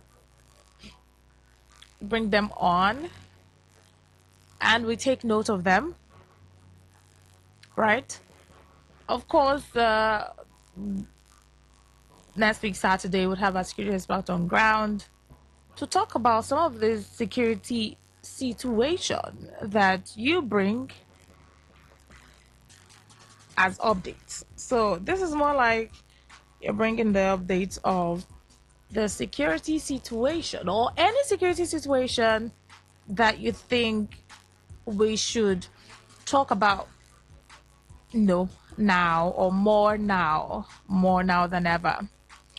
The other time we had conversations about the one chance issue going on. It's a security situation. We talked about it the other time to our security expert. So let's get more updates from you, our dear listeners. Security issues that you think we should highlight, that we should talk about, that we should investigate on, that we should point our light to. That's what we want to talk about on the show. So you call in and say, oh, this security issue or the issue of this, that. I think we should talk about it more. Let's enlighten. We need more enlightenment about it. We need more clarity. We need more. We have questions about this and that. Oh, the security issue we talked about the other time. How can we detect this? How can we? Some of the time we talked about the human firewall. We've also talked about cyber crime. We've talked about fraud. All of these are security issues. We talked about some internet fraud with our security expert. We also highlighted the banking one that people do, and some other strategies that some of these people use. So we're asking security issues that you want to be highlighted more, you want attention to placed on it more, you want more voice on it, you want clarity, you have questions, and as well security updates in your area, in River State, in Port Harcourt, all together. That's how we'll do it this evening. So you're calling in if you have a topic that you think this topic has not been talked about enough. Oh, this security matter or this security situation or this security issue. How about, awareness is placed more on this and that, as it's important to you, as it concerns you and I, because our security is important. And we are, as much as we have the security agents that are responsible or supposed to be responsible for the security, safety of lives and property, you also have a role to play in your safety and security, your immediate environment. You also have to look over your shoulders. You also have to look after your brother. You also have to be vigilant. If you see something that is worth bringing on as a security update, you should say something about it. Intelligence report, whatever it is, call in to share. If you want to be anonymous, that's fine. If you want to say your name, that's fine. If it's an issue that, we've not talked about this in security, how about we'll focus on this? I'd like to get all of those updates and information from you. Okay? And the phone lines to join in on that is 0810 9510 951. Text message lines are open now and they are available. They're active. So we can take text messages if you'd rather send a text message. We can take WhatsApp messages. If you'd prefer that, we can take voice notes now. That's active. The phone lines, very much active. 0810 9510 951.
Rona, good evening.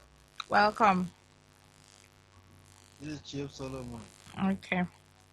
I think we can carry on eyewitness report together with the security. Well, we're done with eyewitness report, though. Okay. Unless the report you want to give is concerns security, if it's like a security update, then you can talk about it.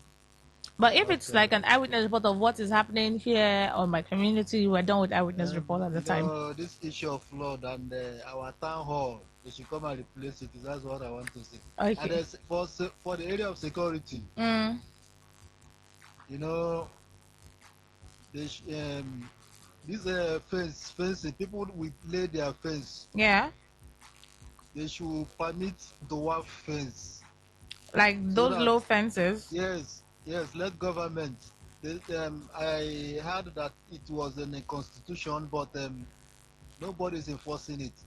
Okay. We should, if we know that we really want to fight insecurity, because most of these kidnappers, they are not more in a big thick forest like that, like as we think.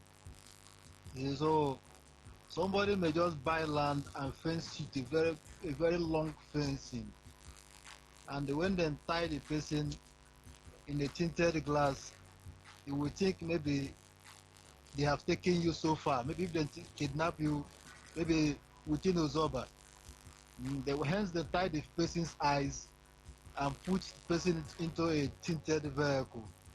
You will think they will begin to turn round. You won't know that it's the same community, the same place you are. Because of tinted glasses. Yes, tinted glass. And when they drive into the fencing, you won't know. People, no matter how you shout, people will not know.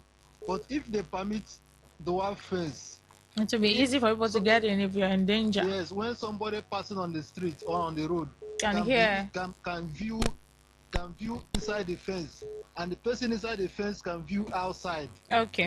There are a lot of streets today you will see, like by this time of the night now. There are some streets you will be walking along. Yeah. No matter how you shout, nobody will come out. Because the fences and the gates are so high. Because of the long high fencing. Okay. Thank you. Thank you. And any crime going on inside such a compound, to be hard to get into it. Hard. You won't know what is going on there. Okay. Thank you. So, all right. Thank you. That's an update, and that's a security concern too. Hello. Good evening. Good evening. Welcome. Yes, my name is Onu Samuel, and I want to say that the level of way that the Nigerian police are addressing their conduct and everything is becoming so alarming. I don't know if you are in California, Nigeria and California. What do you mean? Something. I don't understand. Now, I'm pleading to the Commissioner of Police, the various stational DPOs, to look into the way their men are dressing. Because I see no reason why a police officer will pierce his ears, both put on earring on official duty, having full-grown beards, official duty, not undercover, but you're seeing the uniform, the official uniform, one with 2 ears, pierced with earring. I don't know if he's a hip-hop rap artist. So their dress code is also a concern, right? I don't know where this country is. We don't even know the difference between criminals and Nigerian police officials. Okay. That they will dress in jeans with their top uniform with written police, and you see their ears, beards, full-grown beards. I mean, how can you convince me that such person is coming for an arrest, and I will give him the access of audience? Okay. To listen to him. Okay, thank you. So they should know what they are doing in this country. I don't understand though. Okay. Everybody is just going crazy. I don't know. All right. Noted. That's also something to talk about. Hello, good evening. Hello. Welcome. Good evening. Mm-hmm. Yeah. What's your My name own is. concern for security? Hello. Yes, go on. What's your own concern as it regards security? It is about the one chance issue that people are talking about. Okay. Yeah. Don't you think there are some big boys somewhere that are sponsoring all these things? Mm. Because they move around in vehicles, and Yeah. some of these guys are just petty thieves. Don't you think there are people that are That they may have backup. That's why they can operate the way they operate.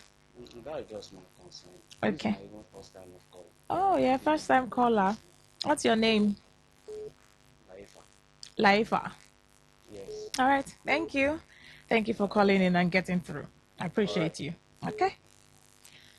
All right. Hello, good evening. Hello. Yes, please. Good evening, Rona. Mm-hmm. Welcome. Good evening. My concern about security, right? Yes. I am afraid, though. Afraid of what? I want to take it to the larger cloud. Mm. The reconciliation and committee to reconcile about the Rainbow Coalition. Those who are fighting, who wanted things to be this way, and the other people say no. A committee has been set for them to reconcile. I am afraid, though, Rona,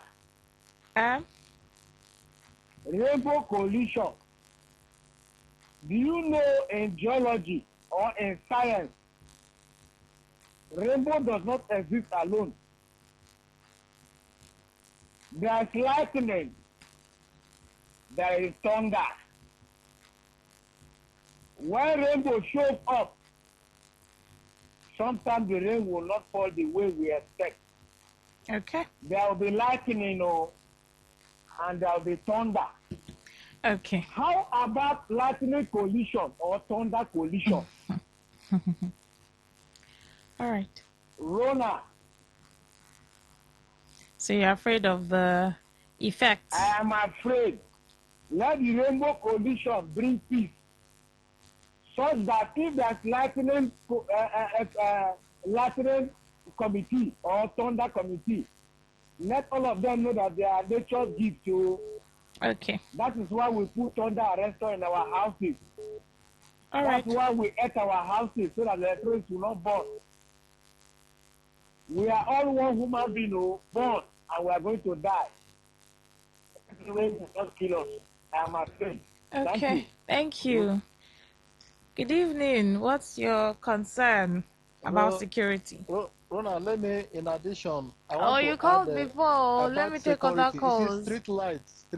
I want to talk of street lights. But you already called. Send it as a text message. I'll read it out so that I can take other calls, okay? Okay. All right. 081095110 so that other callers can call in and other first-time callers can get through, okay? Thank you. Hello, good evening. Hello, good evening. Welcome. All right, Jacob promise from Room of the Wire Clan. Okay, what is something that you think is a concern? Security? Concerning the security of the thing you're talking about, my sister. Yeah. I want to say that I am very, very happy because the security challenges has minimized to the barest minimum. Where? And, in general or a particular place? Yes, in a particular, especially in River State. Let me use River State. Okay. So why do you say that? Because, yes, I take it because before now, when we are getting close to election like this, we do hear series of crises and so on.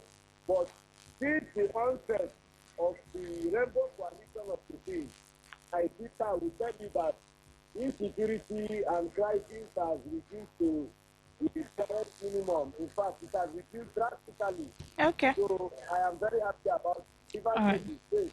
Okay. Everybody to come and enjoy. Thank you. Thank you, promise. All right. Thank you. That's your concern or your update as regards security right? Okay, still taking calls. What is a concern to you as it regards security? It could be River State in general, Port Harcourt, or a particular area, or maybe even the country. Just say something that you think is, Hello, good evening. Hello, good evening, my sister. Welcome. My name is Professor Ikit. I'm calling for United States of Ireland. All right. I'm fine. Okay. My sister, I've already complained about this news aspect. If you are coming from Rumokoro before you reach news, there is no security in that place because that place is where our office. About 3 times this year, they have came to that place to rob our office. Really? Now, this one happened the early hour of this week. They just went to that place and vandalized all our wire, even including the wire that that linked to our prepaid. They vandalized everything. The other time they came to that particular place, they carry all our iron, including the materials that our mechanic is using to work. We cannot park our motor for that place now, said that you are leaving your battery inside the vehicle. They will vandalize it. And this place is a main road that street light is shining in that particular place. So I'm using this opportunity to beg the CDC chairman of that particular area to make sure that a investigation to that place that I'm talking about. I don't want to mention the name of the company because of the advert. Okay. So, but they know the area that I'm talking about because we have called the landlord different times. There is no good response answer to that particular issue. So please, I beg the police that is controlling Rumokoro and Oporo to help us look into that particular place because every time you will see police under that Elios flyover, but that place is just like let me say just this post for Elios. So they should please help us out in that particular place. No, the place the main road and not the Rumokoro. Thank you very much, my Thank sister. you. Okay. All right.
About security next week Thursday. Keep a date with us. Do not forget that the thrill comes up by 9 and the world news comes up at 10.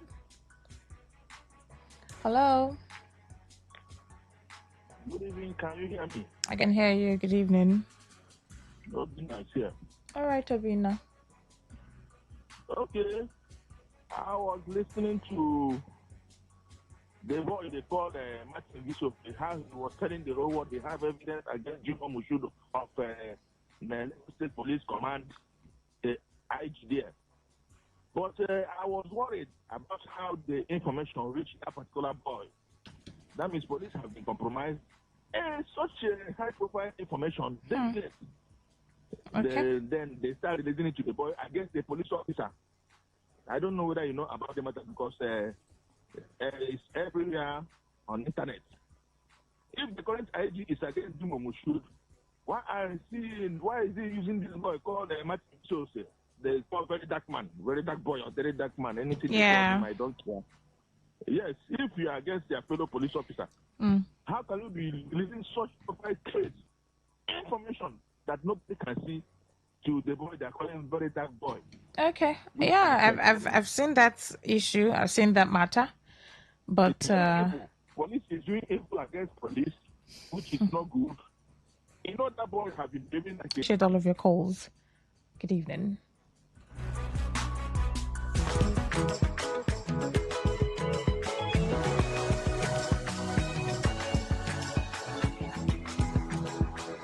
No Nigerian ever saw this result coming, especially if you started that game and you watched it up until about the 80-something minutes.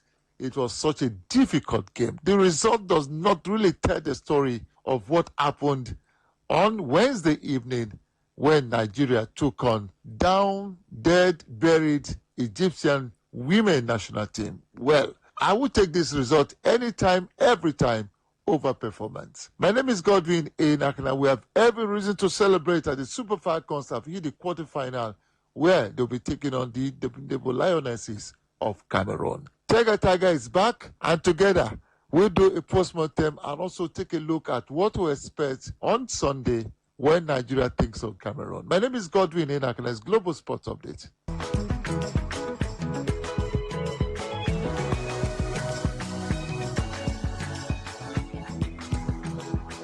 Welcome back. Tiger is waiting. Tiger, tell Nigerians, how did you watch the 90 minutes of the encounter between Nigeria and Egypt? Thank you once again for having me. I think I watched it with part frustration, part tension. Because again, like I said, when we're previewing the match, I thought the Super Falcons knew that they needed to come out with urgency and intensity. But they kind of took their time. And at some point, I understood why, because it seemed like the more they rushed the game, the more passes that they were misplacing. And so they had to calm down, get their acts together before they got into the game finally. But it was partly tension and frustration because the 2 goals conceded were just so unnecessary. But we'll be talking about that as we go along. Tiger, why do you think the game against Egypt was so difficult? I mean, when we had our last conversation, we said it was going to be 4-0. Some person said 11-0, but that was not to be. Why do you think the Egyptians gave a fight of their lives? What were they playing for? Of course, on the Egyptian part, they were playing for their pride. Even if they knew that their chances were high that they were going to lose, they were going to play for their pride. So they defended well, and when they got the opportunity, they ran at the Super Falcons and got 2 goals. So yes, they were playing for their pride. They're not supposed to roll down and die just because they're already leaving the tournament. But that was on the one hand. But ultimately, I also think the way the Super Falcons struggle was a bit baffling. But when you think about the fact that the coach made some changes, and like I said, some of these players haven't seen each other in a while. So even if it was the same team, he brought a lot of changes. So moving Rashidat Ajibade to midfield, starting a Jamilusi, also playing with Tony Payne, playing with Rinsola, and then play. So it was the mix of the new team, I think, that made them to struggle a little bit. And then when he started making changes, at some point I started to question, what position is Rashidat playing? What formation is Coach Madugu playing? But I think he just knew that he needed to score as many goals as possible, and he wasn't. If they scored as many goals as possible, if it came down to that, then they were going to qualify. So I think he just threw as many goal scorers as he could on the field of play, and tried to get the goal. But yeah, even the performance of the Super Falcons was questioning beyond the fact that Egypt were playing for pride. Tiger, let me make a confession. In the course of the game and when it became so difficult, with the Egyptians even scoring, I forgot about the permutations. I couldn't understand whether it was going to be head-to-head, it was going to be goals, and whatever. Did you find yourself in same dilemma as I? I was in the same dilemma, because you have to remember, I was trying to calculate as we were going along. In fact, at some point, I thought Nigeria were out. Even if they were second, they were still second on the table. I think that was when Nigeria conceded. That was when Malawi scored against Zambia. I thought that would knock Nigeria out of the tournament. So yes, because you're thinking, okay, on head-to-head, this person has an advantage over this person. But when you add the goal difference, number of goals scored, because it came down to, there was goal difference, then there was number of goals scored, and at some point it was like Malawi was on 7 goals with so goals against them, and Nigeria was on certain goals with so goals against them. It was just a lot of permutations to go through. So I haven't posted or tweeted that they were out, or as it stood, but at that time they weren't. And so fortunately for me, they scored more goals and they were definitely through to the next round. So yes, a lot of people were confused. I think even Malawi at some point didn't know they had gone through. After the Nigeria match, it took them a few minutes before they realized that they were through, and not just through, but through as group leaders. And that's when they started celebrating. So a lot of people were confused at some point. This group really gave a lot of people headaches. Tiger, there's one thing we cannot take away from what we have seen so far. 3 games by the Super Falcons of Nigeria. It is that the struggle has been massive. Oh yes, I anticipated this from when we started the WAFCON preview, because we had said, due to the preparation of the team, and when you think about it, that some players were still with their clubs a week to the start of the tournament. In fact, a week to their first match. It was head-scratching. Some players arrived on Monday. 2 other players missed their flight, had to come in later. The fact that you have to be coming into camp a few days before you play your first match, it begins to tell you exactly how the preparation for the team went. So I expected that the Super Falcons would build momentum as they went into this tournament. Of course, I don't think anybody anticipated that the Super Falcons would lose their first match against Malawi, but some of us expected that they would struggle. It would not be so smooth and it would not be so dominant, despite them being defending champions and 10-time champions. A lot of us expected that they would struggle because of the build-up to the tournament. So they're supposed to build momentum into the tournament. But yeah, whilst they're doing that, they're putting a lot of Nigerians on edge and giving a lot of people tension. Tiger, first game was a struggle, massive struggle against Malawi, and we lost. Shockingly, surprisingly. Second game, well, we raised the bar a little, defeating Zambia. The Zambians that were beaten most times, anytime we meet, or most times when we meet at this level of football. Then, the game that was supposedly going to be very easy on paper against the whipping girls of the group, the Egyptian girls. And we struggled and struggled until we came to life in the dying stages of that particular game. Tega, something fundamentally is wrong beyond 2 players missing their flight and 1 or 2 players coming late to camp, as it were. Oh, yes, it did. And it was, for me, it was disappointing. Again, because the way they approached this match was not with the urgency I expected. I thought by the third game, they would have known what to do, especially knowing that they needed to score a lot of goals. But they just never went into the next gear. And I also blame Coach Madugu because I think that, again, his substitutions came later than they should have. And so my question is, I understand that, you've selected players that you expect to execute the job, but you can read the match and see when to make changes. And he just hesitates to make those changes. So I still have a problem with Coach Madugu and his substitutions. And think about it. It took how many penalties now? I think 3 penalties for the Super Falcons to get 6 goals in a match where you think that they should have been burying the ball in the back of the net from open play. So yeah, it was tedious and it was unbelievable. But more especially for me, it was frustrating because when you look at the importance and the gravity of the match, and then you look at the superiority between Egypt and Nigeria when it comes to women football, there's no reason why the Super Falcons of Nigeria should have struggled this much during the performance.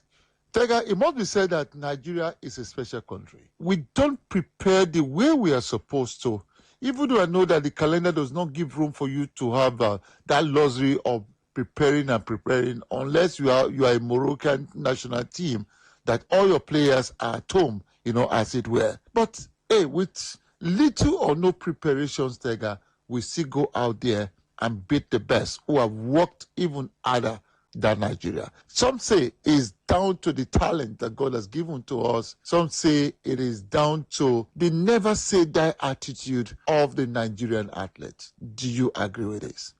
Again, I won't put much more than the preparation and the build up to the tournament. I think we're taking for granted the fact that the Super Falcons usually just come out with shoddy preparation and deliver the result.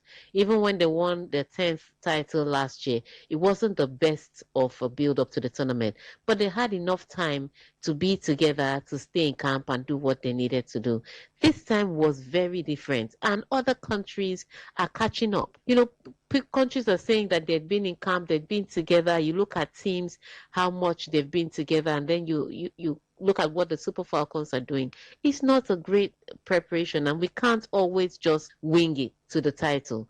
So I think fundamentally preparation is a problem, but I also think Coach Madugu's team selection has left me wondering what he's really thinking. And maybe if he answers those questions, then the Super Falcons will play a little more brilliantly. He also struggled when Nigeria went for their 10th title. I think it was when he now made the changes for Echegini and Okoronkwo to start more regularly. That is when the Super Falcons started dominating from last year. So maybe he just needs to find the right formation again, and they will come back into it. So those are the 2 things I think that are the problem. I will not discount the build-up to the WAFCON tournament because it's very, very important.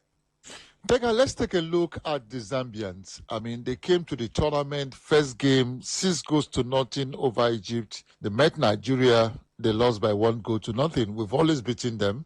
I mean, most of the times we are beating them. Then the last game against Malawi, a must win. They won. They scored how many goals? They scored 8 goals, conceded 2. They're going back home.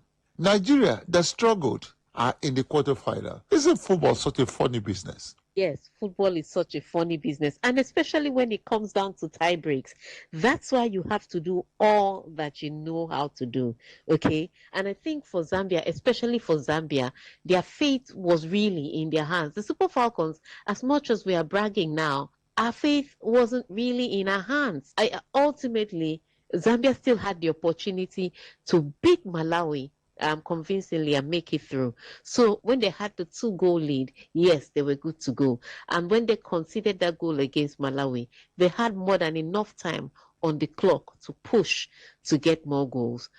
It's just unfortunate at the end of the day that they didn't do that. Even they didn't realize. I think Baba Branda was giving her interview when she found out that Zambia was out of the tournament.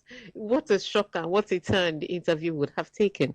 But that's what usually happens, when you don't do the work you're supposed to do in time. I think against Nigeria, the way they came to play against the players instead of trying to play their football, that was their undoing, because they had the opportunity to take advantage of Nigeria, seeing that Nigeria was playing one lady down. But they didn't, and they lost that match. And I think when they think about their outing in Morocco, they'd realize that that was where they got knocked out of the tournament before this match. Yes, tough one for them, but yeah, the rules are the rules, and they're out, even with their 8 goals scored.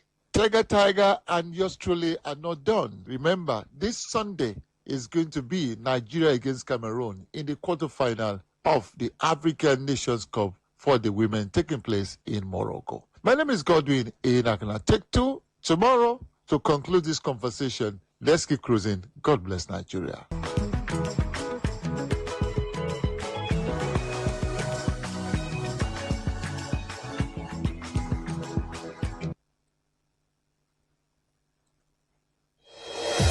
Catch the latest news, real talk, real stories, all on Today 95.1 FM, where you belong.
Clock. Some people open bottles, others open possibilities. Open for more with Guinness.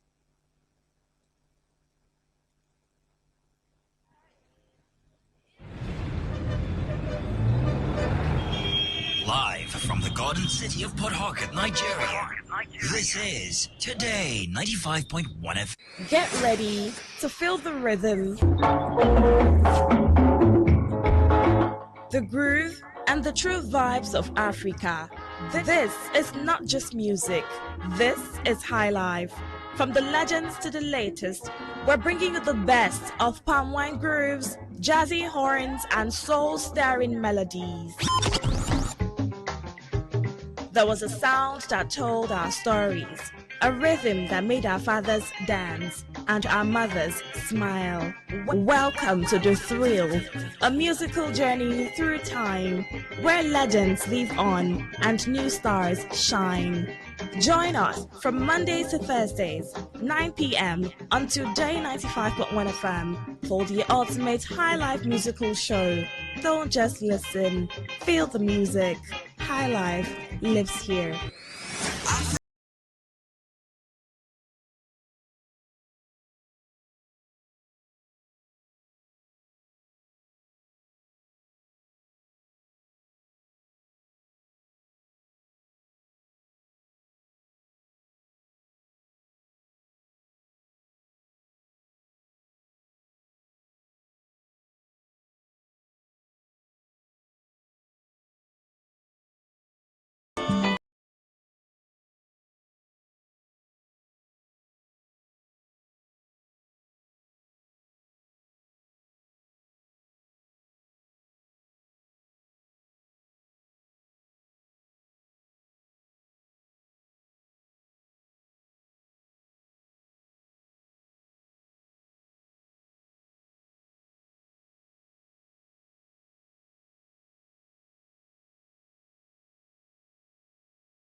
We start thinking that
create a product or package or food.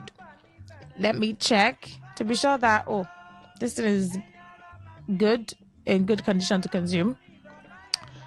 Let me check to be sure that it's not one of those counterfeit packaged food or product. Then we might as well just say that we are part of the agency now, or we are in the body. We're now part of the agency since we're going to be doing all of that. But let's see what NAFDAC says we should check before buying packaged food, so that you, listening to me, when you buy anything in the supermarket or stores or mini marts, anything at all, look out for these 4 things for your safety, for your consumption. Look out for these 4 things. Be sure that these things are in order before you buy, to use, to eat, to consume, to drink, to apply your body. Check for these things that NAFDAC have listed. That's what we're talking about on the thrill tonight. And then when we go over it, after going over it, I want you to tell me, what's the first thing you check when you buy a product or packaged food? Snacks, food, canned food, sachet, packaged foods, products. What's the first thing you check? Or you don't even check? Please, I don't want to laugh. I am... let me not say that word. But yeah. Some people don't check. There are people who don't even bother. You should bother. Given the rise, given the number of counterfeit products that are out there, counterfeit packaged foods, drinks, and products, you should be concerned. You should check for these things before you use and consume. It doesn't mean it doesn't matter if it looks good, if the package looks fine, the colors looks new. That's not what determines if a product is safe to consume or not. To be forewarned is what again? To be forearmed. Okay. The National Agency for Food and Drug Administration Control has advised Nigerians. They are advising us, and me, I'm bringing it here. I brought it on here to advise you in turn. This is me just passing the message to you, so you know. Advise Nigerians to read food labels before buying packaged food, saying doing so can help consumers make safer and healthier food choices. Number one, when you buy a packaged product or food or drink, what's the first thing NAFDAC says? Read the food labels. If you cannot read it, give it to somebody who can read it out for you. So how do you even know if you don't read it? Read food labels before buying packaged food. It's not a waste of time. Okay? The agency gave the advice in the first episode of its NAFDAC Explains series, posted on its official X handle on Tuesday. Now, report says the packaged food refers to food products. You know what packaged foods are now? Do I have to say what packaged foods are? Okay, let's just go over it. But you know what packaged foods are. Those canned or packaged. Anything that it's not, that is not packaged. How do I say this now? You go to the supermarket to buy something. Not the one that is locally tied. The packaged, sealed, packaged product. Anything that is sealed, closed, covered in a way that it shows that it's a company or produced by a company. Packaged food refers to products that are sealed or wrapped in containers. Yeah, that's the perfect explanation. Foods that are wrapped in containers, sealed. So it could be sachet, a sealed one. It could be a canned product. So canned foods, packaged foods in sachets, part of it. Products that are sealed or wrapped in containers or packages before they are being sold. Could be bread, biscuits, noodles, bottled drinks, sachets of any kind of thing, and canned milk. So I'm just giving examples so you know, right?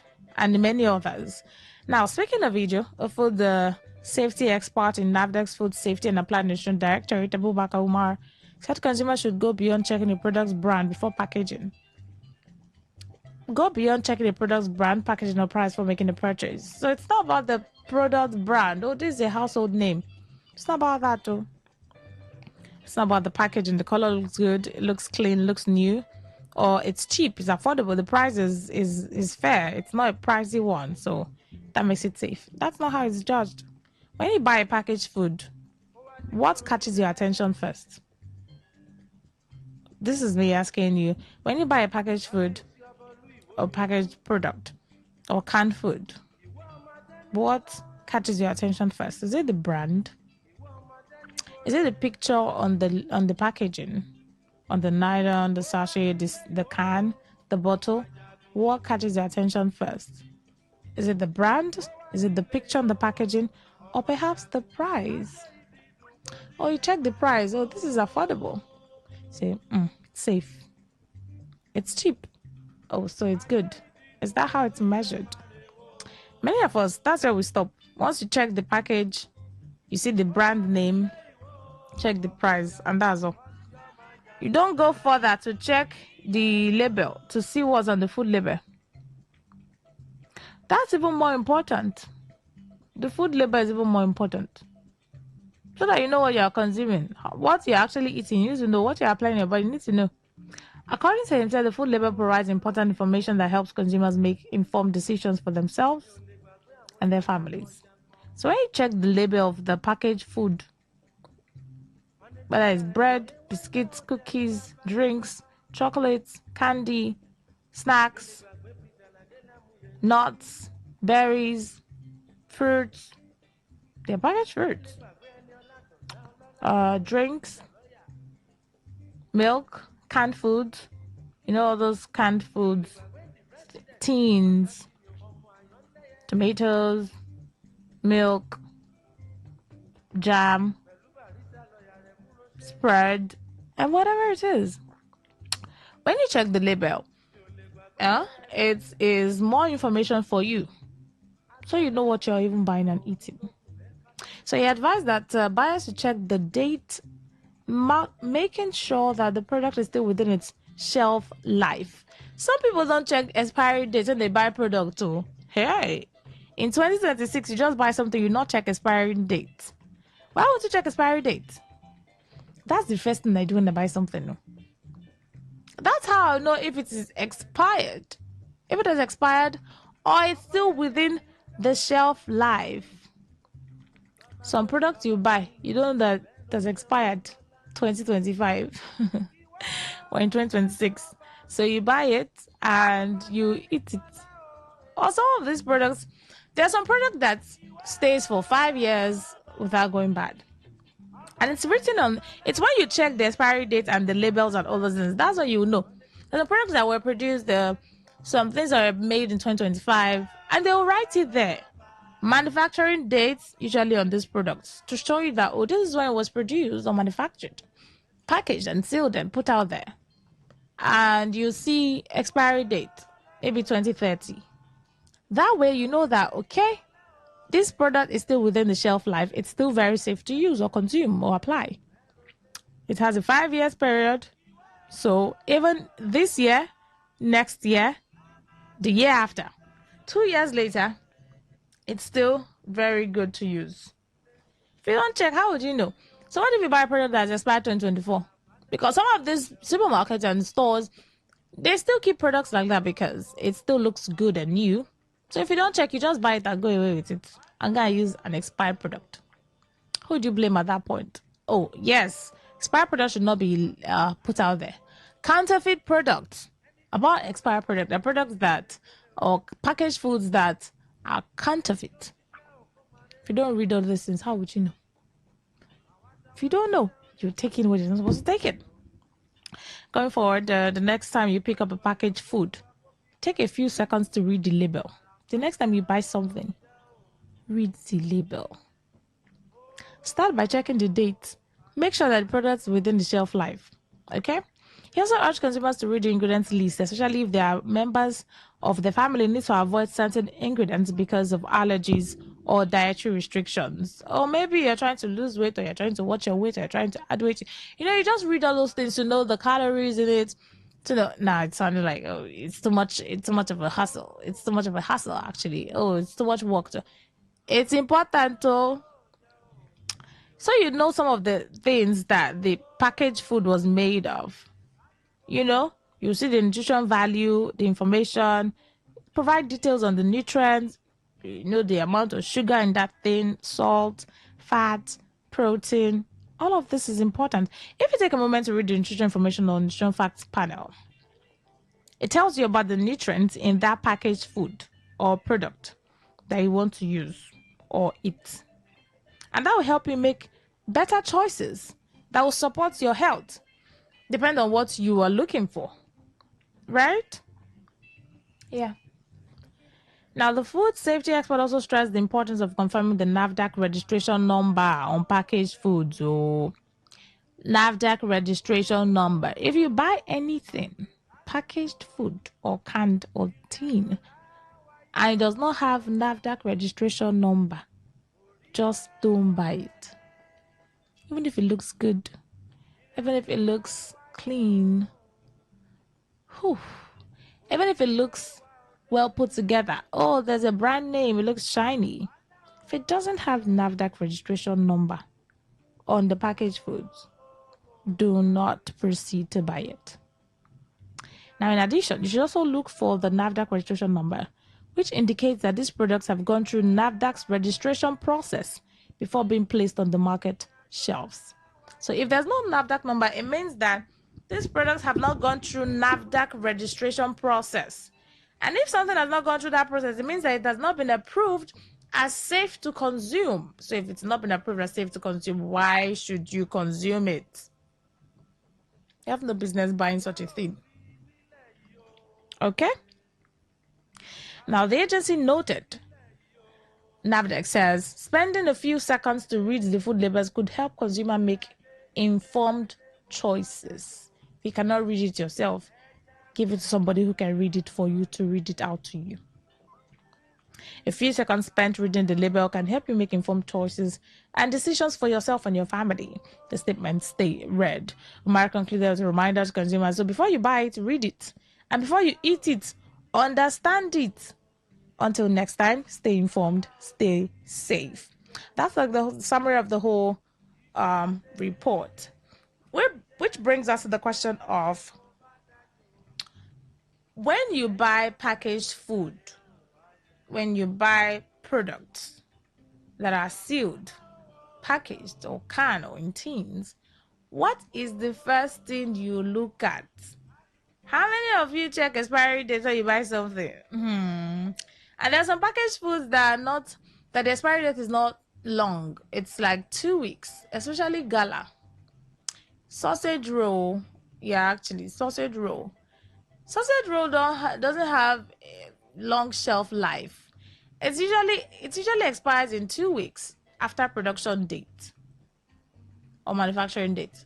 So if you don't know these things, you buy sausage roll that has expired or that expired 2 weeks ago or a week ago because you don't read it. You don't read. You didn't check expiry dates. You just eat it and you start having one complication or the other, unknown to you that it was a thing that you bought and consumed. That's why you have that complication or health issue or maybe an allergy. If you had before opening to put in your mouth, if you had checked it, you would have saved yourself that stress. My dearest listeners, we'll come back from this highlight break. I want to know, when you buy a packaged food or drink or can item or in tin, what is the first thing you look at? NAVDAC says, read the label of that packaged food or drink or can or whatever. Check the nutrition value. 2. Check for NAVDAC's registration number on it. 3. Check expiry date and production date. 4. These are the 4 things that NAVDAC list out for consumers like you and I to check so that we can make healthier food choices and packaged, when buying packaged food from the Smart. We'll do a highlight break, get back from that one, have you join the conversation. Honestly, I want to hear the first thing that you check. Is it the label? Is it the brand name? Is it the price? Oh, okay, because this one is cheap, I'll buy it. It's not about that, though. Or this one is expensive, so it's good. The fact that this one is very expensive is pricey. That means it's original. That's not how it's done. That's not how you know it. Let's do that short break. Get back from that one. Have you joined the conversation? My name is Rona Agbara.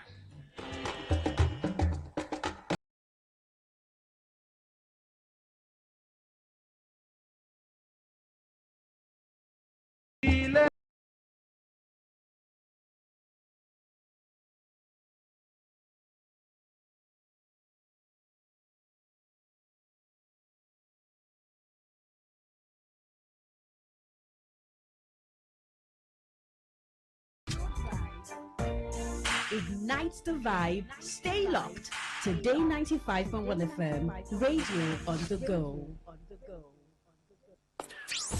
What if the internet had a voice? What if we knew exactly what you love to listen to? What if we understood your vibe, your voice, your opinion? Today, 95.1 FM. Today, 95.1 FM. ẹgbẹ́ rere ni wọ́n jẹ́ àwọn olùkùnrin àtàǹkọ́ jọjí o.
live. Do not forget that we still have a conversation for you to be a part of, to contribute.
To check its authenticity.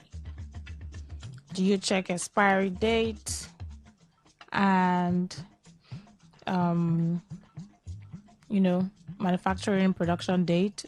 Some write best before so date, or manufactured so date, and then you see expiry date. Do you check out for those things, or it's just about, oh, this thing it looks like it, I just buy?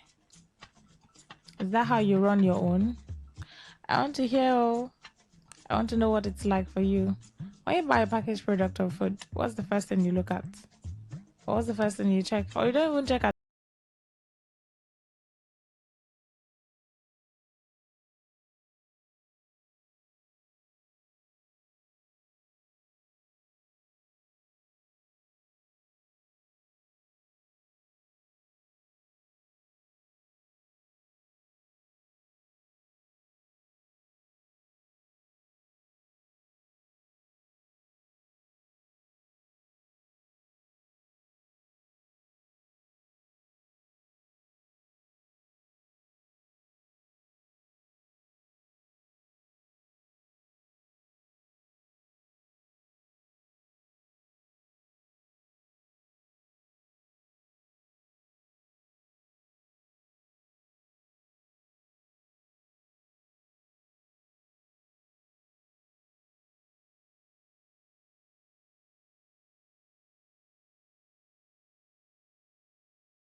62.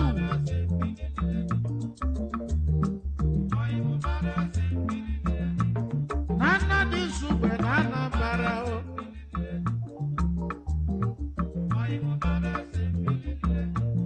Uba bidolu jaba kukwa. Na Central School na sube.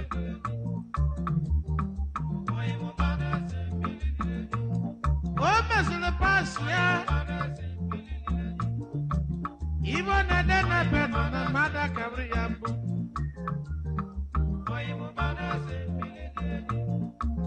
Banye government technical college Ibo de chado. Ibo na dena pedo na mada kabri yambu. Oba sile banye Federal Polytechnic Alari.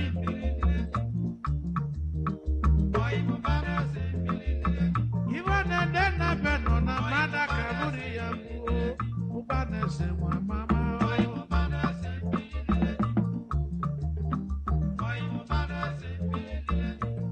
Obu yini e wabi beke duaka o ojugu sube nine.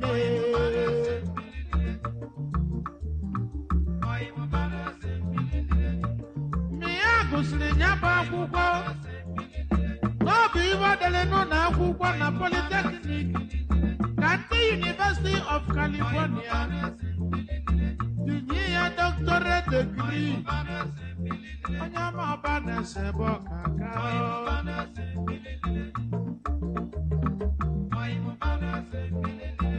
Mana ọ gụsịrị ya bụ akwụkwọ. Wee sie na ya ga-emebe business. This message here says, "Good evening, Lady Ronald. I'm a bearer of Jesus from Potaka. Let the truth be told. It's only God that is saving us from all we eat and drink. Checking expiry date cannot help always because some expiry dates are fake. God help us all. Amen. But then it's also important that you check. Because there's apart checking expiry date is not the only thing to check. After checking expiry dates, check for NAVDEC's registration number. So if the expiry date is intact, check if that product or packaged food has NAVDEC's registration number. After checking registration number, check the content or the label. Read it. All of them together just makes it work better. Or just makes the product, you can guarantee its safety to a large extent. If you check the label, you check the nutrition value of the thing, the packaged product or can or tin, check for the registration number, check for expiry date, production date. Some of them are best before. It just helps you to make better choices. So if you see one of them off out of the 4 that were listed, then you can tell, or you can make another choice. There'll be an alternative there. Okay, I think I'll just pick something else because one thing seems off. But if you're not, you don't check any of these things, you're at the higher risk of consuming very counterfeited product more, as opposed to if you had checked or if you formed the habit of checking. So it's part of it. It's not like that's the entire thing, but yeah. It's like half of the responsibility, 50% of it done. So if all of those things are in order, you know that, okay, this is safe to consume, not just looks. Because some labels or some packaged foods have really beautiful labels or brand names and colors. But can you consume something based off of that? No. Do you consume something just because the label is good? The packaging looks fine, the color looks good? Of course not. You'd also check out for these things to be sure that it's a total, complete, safe package to consume.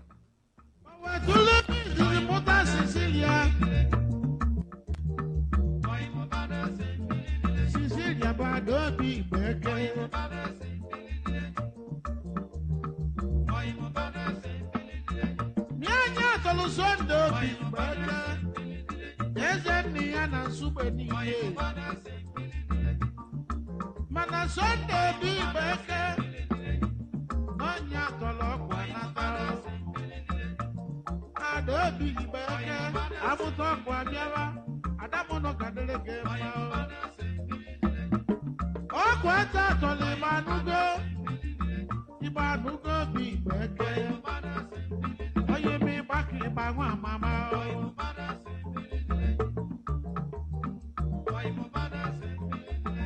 Mani Ibanugo. Nyatolo okujini.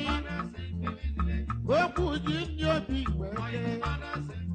Onyamu banese mama.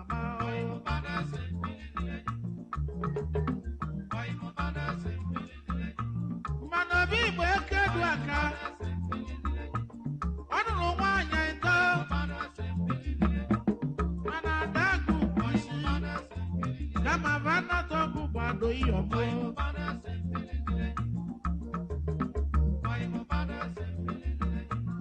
Ọlụ ọma lụrụ na nsugbe.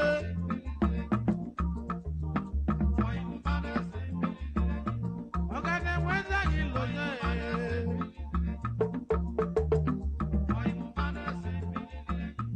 Mana company kwuru company. Kemịtal ego kwuru ego. Eji wee madalụ badese.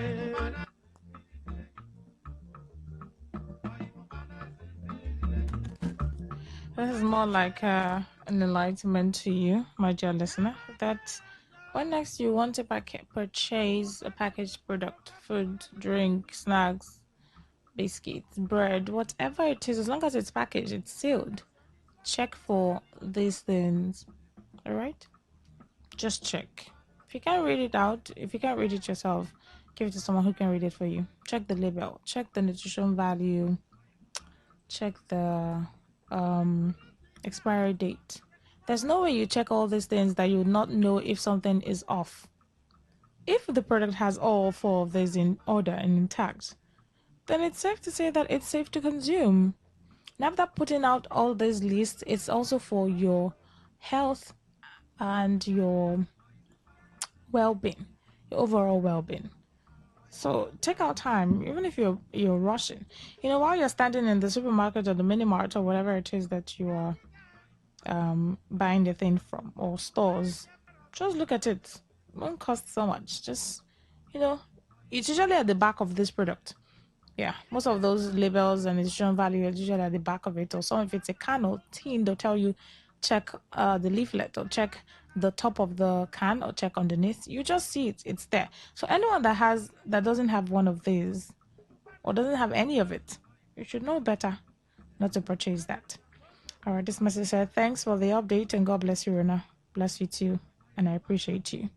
Vincent Wozi Chokotoichi. Right, that's how we conclude the thrill tonight. The world news will be out by 10.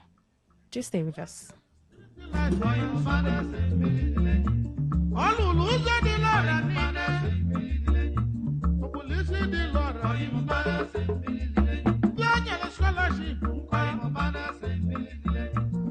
What did you say?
Top of the evening. The night is too young for small expectations. Open for more with Guinness. Talk radio. I listen to a lot of talk radio. 95.1 FM. Whether it's happening in Port Harcourt, South, Nigeria, or around the world, we've got you covered. On air, online, delivering balanced news and unbiased analysis. Today, 95.1 FM. This is Today, 95.1 FM, Port Harcourt. News.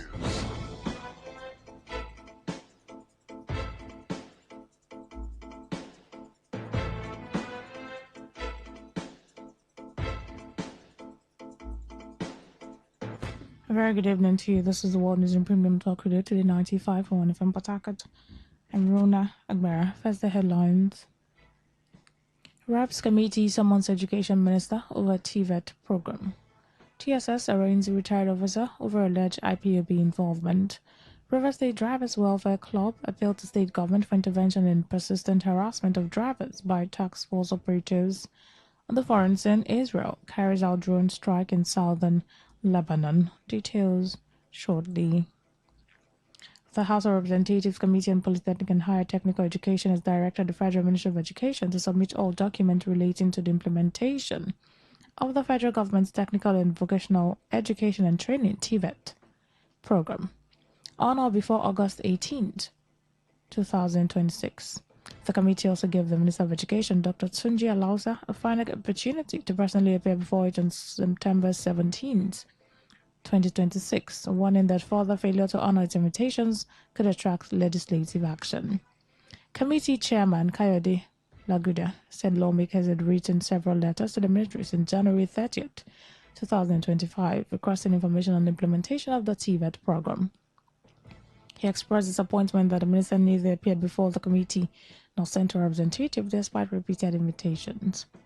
During the hearing, some lawmakers described the minister's absence as disrespectful to the National Assembly, while others urged the committee to give him one final opportunity to comply. The committee eventually resolved to demand all outstanding documents by August 18th and adjourned the investigative hearing to September 17th, when the minister is expected to appear in person. The TVET program is one of the federal government's major initiatives aimed at expanding technical and vocational education, equipping young Nigerians with practical skills, reducing unemployment, and addressing the country's skills gap. The Department of State Services, DSS, has arraigned one of its retired officers, Wagu Ezeakolam, before the Federal High Court in Abuja over alleged links to the proscribed indigenous people of Biafra, IPOB.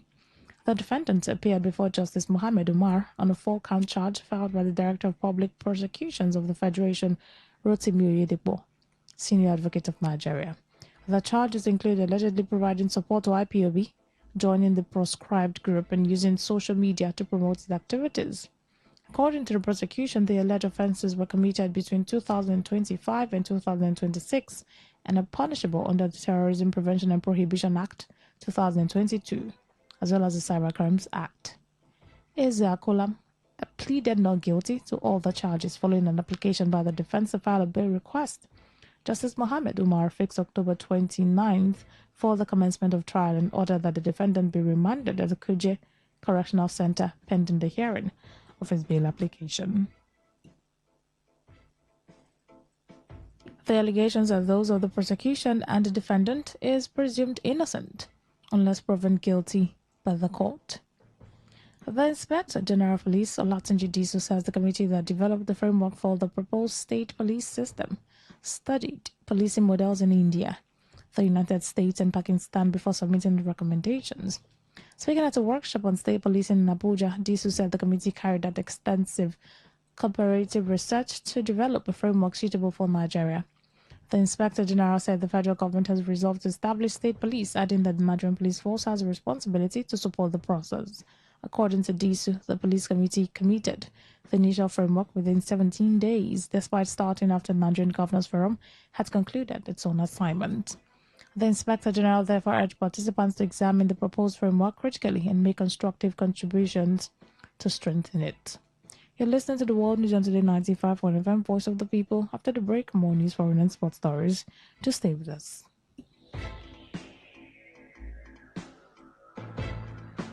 Every day, every hour, when the big stories break, depend on our 24-hour news team to bring you the latest. Today, 95.1 FM.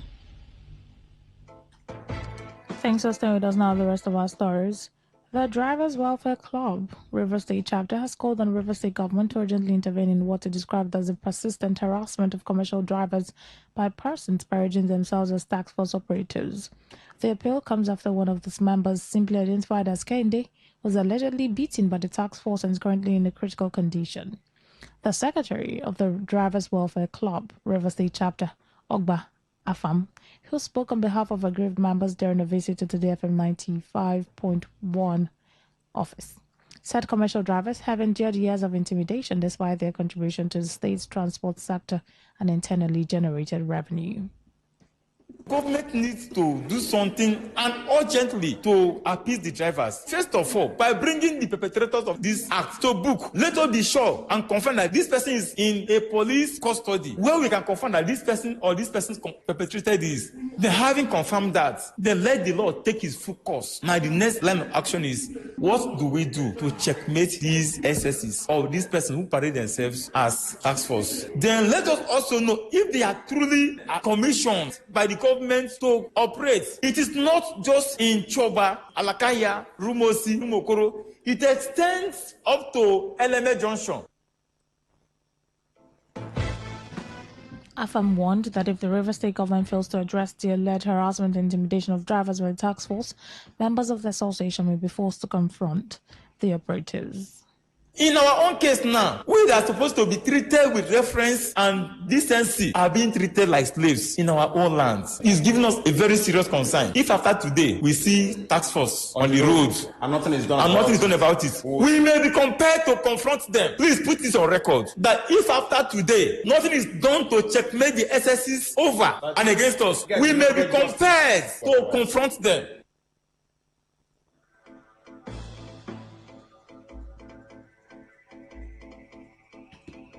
Meanwhile, the Obiakpo Local Government Council has pleaded with protesting commercial drivers who are mainly members of the National Union of Road Transport Workers, NURTW, and all concerned residents to remain calm and refrain from actions capable of disrupting public safety, peace, and order. The chairman of the council, Gift Walu, in reaction to the protest ravaging Obiakpo axis of the East-West Road, said the council received the report of an unfortunate incident involving a commercial minibus driver, which occurred earlier today around the Obiakpo flyover axis. The Obiakpo Council chairman, through his chief press secretary, Goodluck Inserim, said although the death of the taxi driver has not been verified and confirmed for the moment, they are aware that the driver sustained serious life-threatening injuries. Inserim said chairman of the council has directed an immediate and thorough investigation into the circumstances surrounding the incident to ascertain the facts and assure the public that anyone found culpable will be prosecuted in accordance with the law.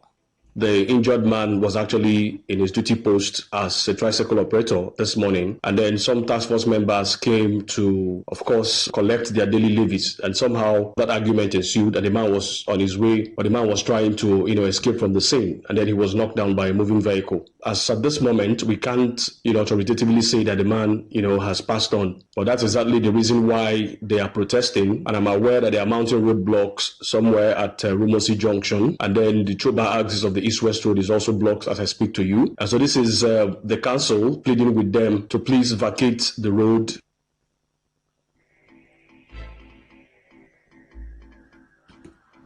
The people of Alakaya community in Obiakpo local government area of River State have warned commercial motorcycle riders who continue to operate in the community despite the ban imposed by the Obiakpo local government council to leave immediately.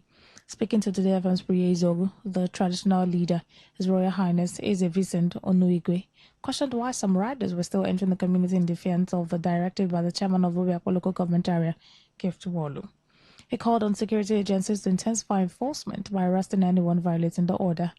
The traditional ruler maintains that the ban on commercial motorcycle operations must be fully respected, insisting that no form of Okada business should be allowed anywhere within the Alakaya community. So I'm in support of the local government chairman who said that there will be no bike in the Obiakpo local government. Any bike they hold is not in my position. I did not encourage any bike to continue running in Alakaya. They should give chance according to the order of the local government chairman. So anyone they hold, they should do any punishment they give him. I'm in support so that there will be no bike.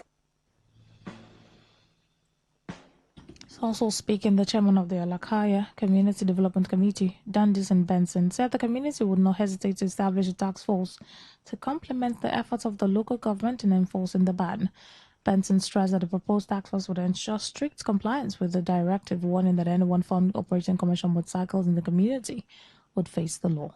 Exactly. My take on it is that the CDC, we have had our meeting and we have resolved that there should be no bike. So what order the chairman of local government has given, we are here to support him. With the help of Council of Chiefs of Alakaya, with the help of opinion leaders of Alakaya, with also the help of Nyenwale Alakaya, we are condemning any bike that is running in Alakaya. We might even set up a task force that will catch any bike and submit to the local government. Also supporting Nyenwale Akpo in keeping this order in Akpok line.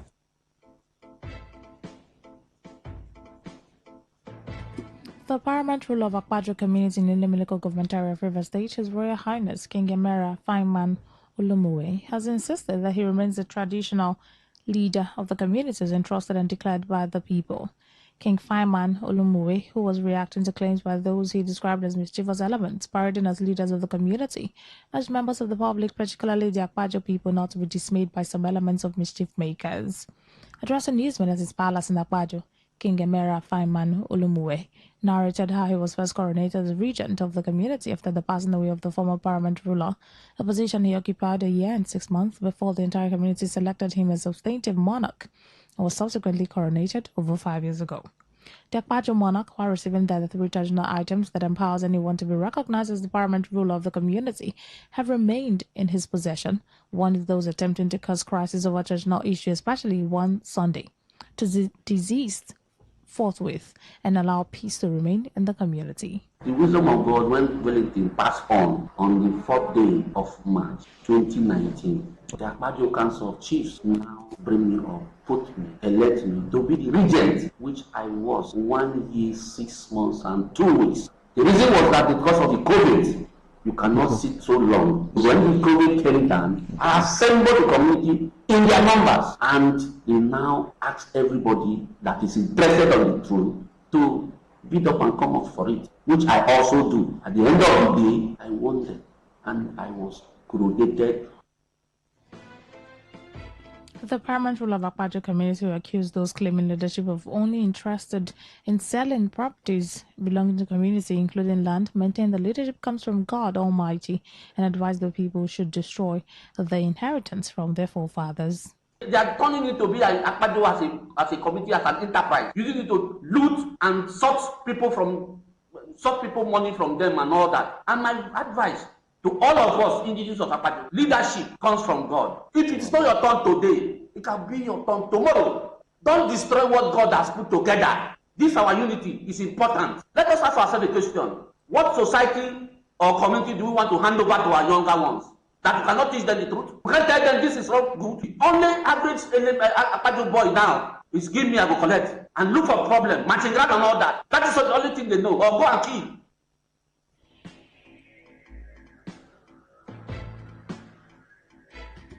On the foreign scene, Israel has reportedly carried out a drone strike on Mefandon in the Nabatid district of southern Lebanon, although no casualties were recorded. The latest strike comes amid an escalation of Israeli military operations in southern Lebanon. The United Nations peacekeeping mission in the area says it recorded 113 projectiles launched on Wednesday alone. In the meantime, the Israeli military has said it's yet to issue a statement regarding the reported drone attack. To end the news, here's a summary of the major stories. The House of Representatives Committee on Polytechnic and Higher Technical Education has summoned the Minister of Education over TVET program. The Department of State Services has arraigned one of its retired officers before the Federal High Court in Abuja over alleged links to IPOB. We told you that River State Drivers Welfare Club has appealed to the state government to intervene in the persistent harassment of drivers by task force operatives. On the foreign scene, you also heard that Israel has carried out a drone strike in southern Lebanon. That was the news as edited by Sose Onabu. For comments and inquiries, please call 081-8389-2850. Send your emails to news@todayfmlive.com. You can also read our stories on www.todayfmlive.com. On Facebook at Today95.1fm, on Instagram at TodayFM951, and X at TodayFM951. You can also join our YouTube live at Today95.1fm. I'm Rona Agbara. Thank you so much for listening. Good evening. Today's news, today's entertainment, today's sports, today's issues. Today on Today 95.1 FM, Port Harcourt. Looking to grow your business? Ready to elevate your brand and reach the right audience? This is your moment to take your brand to the next level with Today 95.1 FM. Your trusted voice, reaching thousands of listeners every single day. From startups to established brands, we create powerful advertising solutions that boost your visibility and drive real growth. Our affordable advertising packages are designed to give your business maximum visibility and real results. Don't just advertise where people are listening. Call us today on 0818-389-2850 or visit our station to book your slot now at Today FM Drive off East West Road, Obiapo. Today FM 95.1. Your voice, your market, your success.